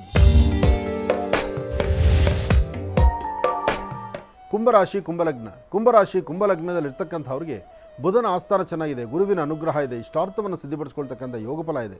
ಸತ್ಯಾಸತ್ಯತೆಗಳನ್ನು ಅರ್ಥ ಮಾಡ್ಕೋಬೇಕು, ಬೇಕು ಬೇಡಗಳನ್ನು ಚಿಂತನೆ ಮಾಡಬೇಕು.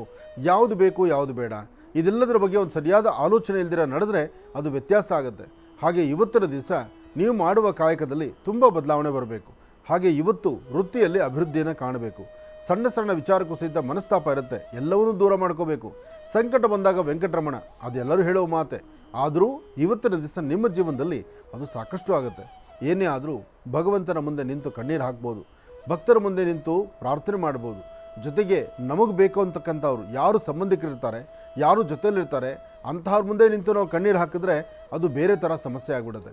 ಏನೇ ಆದರೂ ನೋವೆಂಬತಕ್ಕಂಥ ಸಾಗರದಲ್ಲೇ ಮಿಂದು ತೇಲುವಂಥ ಪರಿಸ್ಥಿತಿ ಇವತ್ತು ಕುಂಭರಾಶಿಯವ್ರದ್ದಾಗತ್ತೆ. ಕುಂಭಲಗ್ನದಲ್ಲಿರ್ತಕ್ಕಂಥವರು ಆರೋಗ್ಯ, ವ್ಯವಹಾರ, ಮನಸ್ಸಿನ ಮೇಲೆ ಬೀಳುವಂಥ ಒಂದು ತುಂಬ ದೊಡ್ಡದಾದಂಥ ಒಂದು ಗದಾಪ್ರಹಾರ, ಇದೆಲ್ಲದರ ಮಧ್ಯದಲ್ಲೇ ಇವತ್ತಿನ ಜೀವನ. ಇವತ್ತು ದೇವಿಯನ್ನು ನಂಬಿ, ನೀವು ನಂಬಿರ್ತಕ್ಕಂಥ ದೈವದ ಆರಾಧನೆ ಮಾಡಿ. ಸಾಧ್ಯವಾದರೆ ಸಣ್ಣ ಸಣ್ಣ ಮಕ್ಕಳು 9 ವರ್ಷದ ಒಳಗಿರ್ತಕ್ಕಂಥ ಮಕ್ಕಳ ಜೊತೆ ಇದ್ದು ಆ ಮಕ್ಕಳಿಗೆ ತಿಂಡಿ ತಿನಿಸನ್ನು ಕೊಟ್ಟು ಮಕ್ಕಳನ್ನು ತೃಪ್ತಿಪಡಿಸಿ ಅದರಿಂದ ಒಂದಿಷ್ಟು ಸಂತೋಷವನ್ನು ತಾವು ಸಿದ್ಧಪಡಿಸ್ಕೊಳ್ಬೋದು. ಇವತ್ತಿನ ನಿಮ್ಮ ಕಾಯಕದಲ್ಲಿ ಬದಲಾವಣೆ ಇದೆ. ಬದಲಾವಣೆಯ ಮಹಾಪರ್ವ ಮಧ್ಯಾಹ್ನ 2 ಗಂಟೆಯಿಂದ 6:20 ತನಕ. 2 ರಿಂದ 6:20 ಮಧ್ಯದಲ್ಲಿ ಸಾಕಷ್ಟು ಬದಲಾವಣೆ ಇದೆ. ಹೆಚ್ಚಿನ ಸುಖ ಸಂತೋಷದ ಬಗ್ಗೆ ಒಂದು ಚಿಂತನೆ ಇದೆ. ವೃತ್ತಿಯಲ್ಲಿ ಅಭಿವೃದ್ಧಿ ಬಗ್ಗೆ ಆಲೋಚನೆ ಇದೆ. ಒಳ್ಳೆಯದಾಗಲಿ, ಶುಭವಾಗಲಿ. ಇನ್ನು ಮೀನರಾಶಿ.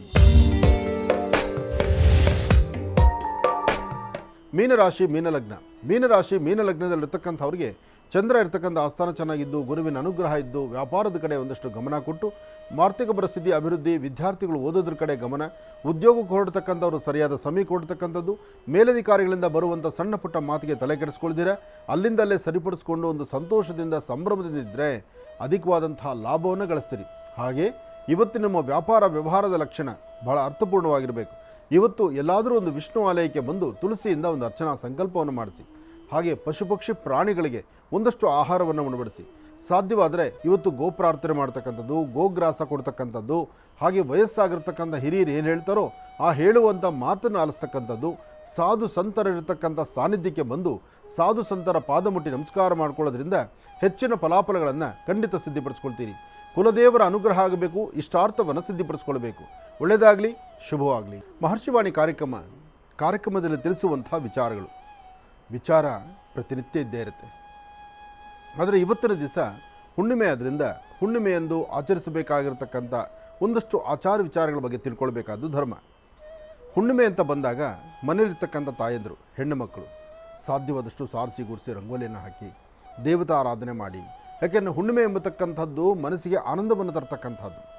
ನೋಡಿ, ಹುಣ್ಣಿಮೆ ಶುಕ್ಲ ಪಕ್ಷ, ಅಮಾವಾಸ್ಯೆ ಕೃಷ್ಣ ಪಕ್ಷ. ಅಮಾವಾಸ್ಯೆ ಇಲ್ಲಿಗೆ ಹುಣ್ಣಿಮೆ ಇವತ್ತಾದ ಮೇಲೆ ಇನ್ನು ಮುಂಬರ್ತಕ್ಕಂಥ ದಿನಗಳೇನು? ಅದು ಕೃಷ್ಣ ಪಕ್ಷ ಪ್ರಾರಂಭ ಆಗುತ್ತೆ, ಅಂದರೆ ಕ್ಷಣಿತ ಚಂದ್ರ. ಆದರೆ ಇವತ್ತು ವೃದ್ಧಿಚಂದ್ರ, ಇವತ್ತು ಚಂದ್ರ ಸಂಪೂರ್ಣ ಇರ್ತಾನೆ. ಸಂಪೂರ್ಣ ಇರ್ತಕ್ಕಂತಹ ಚಂದ್ರ, ಆ ಚಂದ್ರನ ಬೆಳಕಿನಲ್ಲಿ ಶುಭ ಸಂಧ್ಯಾಕಾಲ ತಾಯಿ ಮಹಾಲಕ್ಷ್ಮಿಯನ್ನು ಆರಾಧನೆ ಮಾಡಿದ್ರೆ ಶೀಘ್ರ ಫಲ ಅಂತ ಹೇಳ್ತಾರೆ. ಇವತ್ತೇನು ಮಾಡಬೇಕು? ಸಂಜೆ ಸರಿಸುಮಾರು 6:30 ಅಷ್ಟರೊಳಗಾಗಿ ಮನೆ ಸಾರಿಸಿ ಗೂಡಿಸಿ ರಂಗೋಲಿಯನ್ನು ಹಾಕಿ ಒಂದಿಷ್ಟು ಜನ, ಕನಿಷ್ಠ ಪಕ್ಷ ಒಂದು 5 ಜನ ಸಣ್ಣ ಮಕ್ಕಳು, ಒಂದು 4 ಜನ ಮುತ್ತೈದೆಯರನ್ನು ಮನೆಗೆ ಕರೆಸ್ಕೊಂಡು ಒಂದು ಲಕ್ಷ್ಮಿಯ ಸ್ತೋತ್ರವನ್ನು ಮಾಡಿ. ಆದರೆ ಲಕ್ಷ್ಮಿಯ ಸ್ತೋತ್ರ ಮಾಡಬೇಕಾದ್ರೆ ಮೊದಲು ಲಕ್ಷ್ಮಿ ವಿಗ್ರಹವೋ ಲಕ್ಷ್ಮಿ ಫೋಟೋನೋ ಇಡಬೇಕು. ಇಟ್ಟು ಮುಂದುಗಡೆ ಒಂದು ನಕ್ಷತ್ರ ರಂಗೋಲಿ ಬರಿಬೇಕು. ನಕ್ಷತ್ರದ ರಂಗೋಲಿ ಬರೆದು ರಂಗೋಲಿಯ ಮುಂದೆ 2 ವಿಳೆದೆಲೆ ಅಡಿಕೆಯನ್ನಿಟ್ಟು ಅದಕ್ಕೆ ಬೇಕಾಗಿರ್ತಕ್ಕಂಥ ಹಣ್ಣು, ಹಂಪಲು, ಖರ್ಜೂರನೋ ಏನೋ ಒಂಚೂರು ನೈವೇದ್ಯಕ್ಕೆ ಮಾಡಿ, ಅಥವಾ ಒಂದಿಷ್ಟು ಹೆಸರುಬೇಳೆ ನೆನೆಸಿಟ್ಕೊಳ್ಳಿ, ಅಥವಾ ಒಂಚೂರು ಪಾನಕ ಮಾಡಿ, ಅಥವಾ ನಿಮ್ಮನೇಲಿ ಏನಿರುತ್ತೋ ದೇವ್ರು ಏನು ಕೊಟ್ಟಿದ್ದಾನೋ ಅದನ್ನೇ ಮಾಡಿ. ಏನೂ ಇಲ್ಲ ಅಂದರೆ ಒಂದಿಷ್ಟು ಕಡಲೆಪಪ್ಪು, ಸಕ್ಕರೆ, ಅದಕ್ಕಿಂತ ದೊಡ್ಡದು ಇನ್ನೊಂದಲ್ಲ. ಹಿಂದೆ ಯಾವುದೇ ಕಾರ್ಯಕ್ರಮಕ್ಕಾದರೂ ಕಡಲೆಪಪ್ಪು ಸಕ್ಕರೆನ ಬಳಸೋರು, ಅದಕ್ಕೆ ಗನ್ ಪೌಡ್ರ್ ಅಂತಿದ್ರು. ಆ ಕಡಲೆಪಪ್ಪು ಸಕ್ಕರೆ ಮನೆಯಲ್ಲಿ ಕೊಡ್ತಾರೆ ಅಂದರೆ ಮಕ್ಕಳು ಎಲ್ಲಿದ್ದರೂ ಓಡಿ ಬರೋರು. ಅಂದರೆ ಅದರ ಅಭಿರುಚಿ ಅಷ್ಟು ಚೆನ್ನಾಗಿತ್ತು. ಇವತ್ತಂಥ ಪದಾರ್ಥಗಳು, ಅಂಥ ಖಾದ್ಯಗಳು ಇಲ್ಲವೇ ಇಲ್ಲ. ಯಾಕೆಂದರೆ ಅದೆಲ್ಲ ಮಾಡೋ ತಾಳ್ಮೆನೂ ಇಲ್ಲ. ಅದಕ್ಕೆ ಬೇಕಾದಂಥದ್ದೆಲ್ಲ ಮರ್ತು ಕೂತ್ಕೊಳ್ತಾ ಇದ್ದಾರೆ ಇವತ್ತಿನ ಹೆಣ್ಣುಮಕ್ಕಳು. ಅರ್ಥ ಮಾಡ್ಕೋಬೇಕು. ಒಂದು ಕಡಲೆಪಪ್ಪು ಸಕ್ಕರೆ ಹಾಕಿ ಅದಕ್ಕೆ ಒಂಚೂರು ಒಣಕೊಬ್ಬರಿ, ಒಂಚೂರು ಏಲಕ್ಕಿ ಹಾಕಿಬಿಟ್ರೆ ಅದು ನೈವೇದ್ಯಕ್ಕೆ ಬಹಳ ಪ್ರಶಸ್ತವಾಗಿರ್ತಿತ್ತು. ಹಾಗೆ ಮಕ್ಕಳು ಹಠ ಮಾಡಿದ್ರೆ ಅದನ್ನೇ ಕೊಡಬೇಕಿತ್ತು. ಆದರೆ ಮಕ್ಕಳು ಹಠ ಮಾಡಿ ಇವತ್ತು ಚಾಕ್ಲೇಟು ಪಪ್ಪರ್ಮೆಂಟು ಅದು ಬಿಟ್ಟರೆ ಪಿಜ್ಜಾ ಬರ್ಗರ್ಗೆ ಹೊಟ್ಟೋಗಿದ್ದೇವೆ ನಾವು. ಮನೆಯಲ್ಲಿರ್ತಕ್ಕಂಥ ಖಾದ್ಯಗಳು ಆರೋಗ್ಯಕರವಾಗಿರ್ತಕ್ಕಂಥದ್ದು. ಒಂದು ಕಡಲೆಪಪ್ಪು ಸಕ್ಕರೆ ತಿನ್ನೋದ್ರಿಂದ ಅದು ಆರೋಗ್ಯಕ್ಕೆ ತುಂಬ ಒಳ್ಳೆಯದು. ಇದನ್ನು ಹೆಚ್ಚು ಪ್ರೋಟೀನ್ ಇದೆ, ಅದರಲ್ಲಿ ಕಬ್ಬಿಣಾಂಶಗಳಿದೆ. ಅದನ್ನು ಮನೆ ಡಾಕ್ಟ್ರುಗಳು ಹೇಳ್ತಿದ್ರು. ಬಟ್ ಇವತ್ತಿನ ದಿವಸ ಎಲ್ಲ ನಾವು ಬದಲಾಗಿ ಹೋಗ್ತಾ ಇದ್ದೀವಿ. ಬದಲಾವಣೆ ತಂದುಕೊಂಡು ನಮ್ಮ ಪರ್ವವನ್ನು ನಾವು ಬಿಡ್ತಿದ್ದೀವಿ. ಮನೆಯಲ್ಲಿ ದೇವರಿಗೆ ಮಾಡುವಂಥ ಒಂದು ನೈವೇದ್ಯ ಅದರಿಂದ ಸೈಂಟಿಫಿಕ್ಕಾಗಿ ಯೋಚನೆ ಮಾಡಿದ್ರೆ, ಆಯುರ್ವೇದಿಕ್ ನೋಡಿದ್ರೆ ಅದರಲ್ಲಿ ಸಾಕಷ್ಟು ಔಷಧಿ ಗುಣಗಳಿರ್ತಿತ್ತು. ಹಾಗೆ ಇವತ್ತು ಸಂಧ್ಯಾಕಾಲ ಸಾಯಂ ಸಂಧ್ಯಾ ತಪ್ಪದಿರ ನೀವು ಮಾಡಬೇಕಾದ್ದು ತಾಯಿ ಮಹಾಲಕ್ಷ್ಮಿಯನ್ನು ಪ್ರಾರ್ಥನೆ ಮಾಡಿ. ಲಕ್ಷ್ಮಿಯ ನೈವೇದ್ಯಕ್ಕಾಗಿ ಒಂದಷ್ಟು ಕಡಲೆಪಪ್ಪು, ಬೆಲ್ಲ, ಕೊಬ್ಬರಿ ಮತ್ತು ಏಲಕ್ಕಿಯನ್ನು ಹಾಕಿ ಕಡಲೆ ಹಿಟ್ಟನ್ನು ರೆಡಿ ಮಾಡ್ಕೊಳ್ಳಿ. ಆ ಕಡಲೆ ಹಿಟ್ಟನ್ನು ಮಾಡಿ ಅದನ್ನು ನೈವೇದ್ಯಕ್ಕೆ ಕೊಡಿ. ತಾಯಿ ಮಹಾಲಕ್ಷ್ಮಿಗೆ ಒಂದು ಕುಂಕುಮಾರ್ಚನೆ ಮಾಡಿ. ಕುಂಕುಮಾರ್ಚನೆ ಮಾಡುವಷ್ಟು ಕಾಲ ಬಂದಂಥ ಸುಮಂಗಲೆಯರು, ಬಂದಂಥ ಮಕ್ಕಳು ಎಲ್ಲರನ್ನೂ ದೇವ್ರ ಮುಂದೆ ಕೂಡಿಸಿ ಲಕ್ಷಣವಾಗಿ ದೇವ್ರ ಪೂಜೆ ಆಗೋ ತನಕ ಅವರು ದೇವ್ರ ಪೂಜೆನ ಕಣ್ತುಂಬ ನೋಡಲಿ.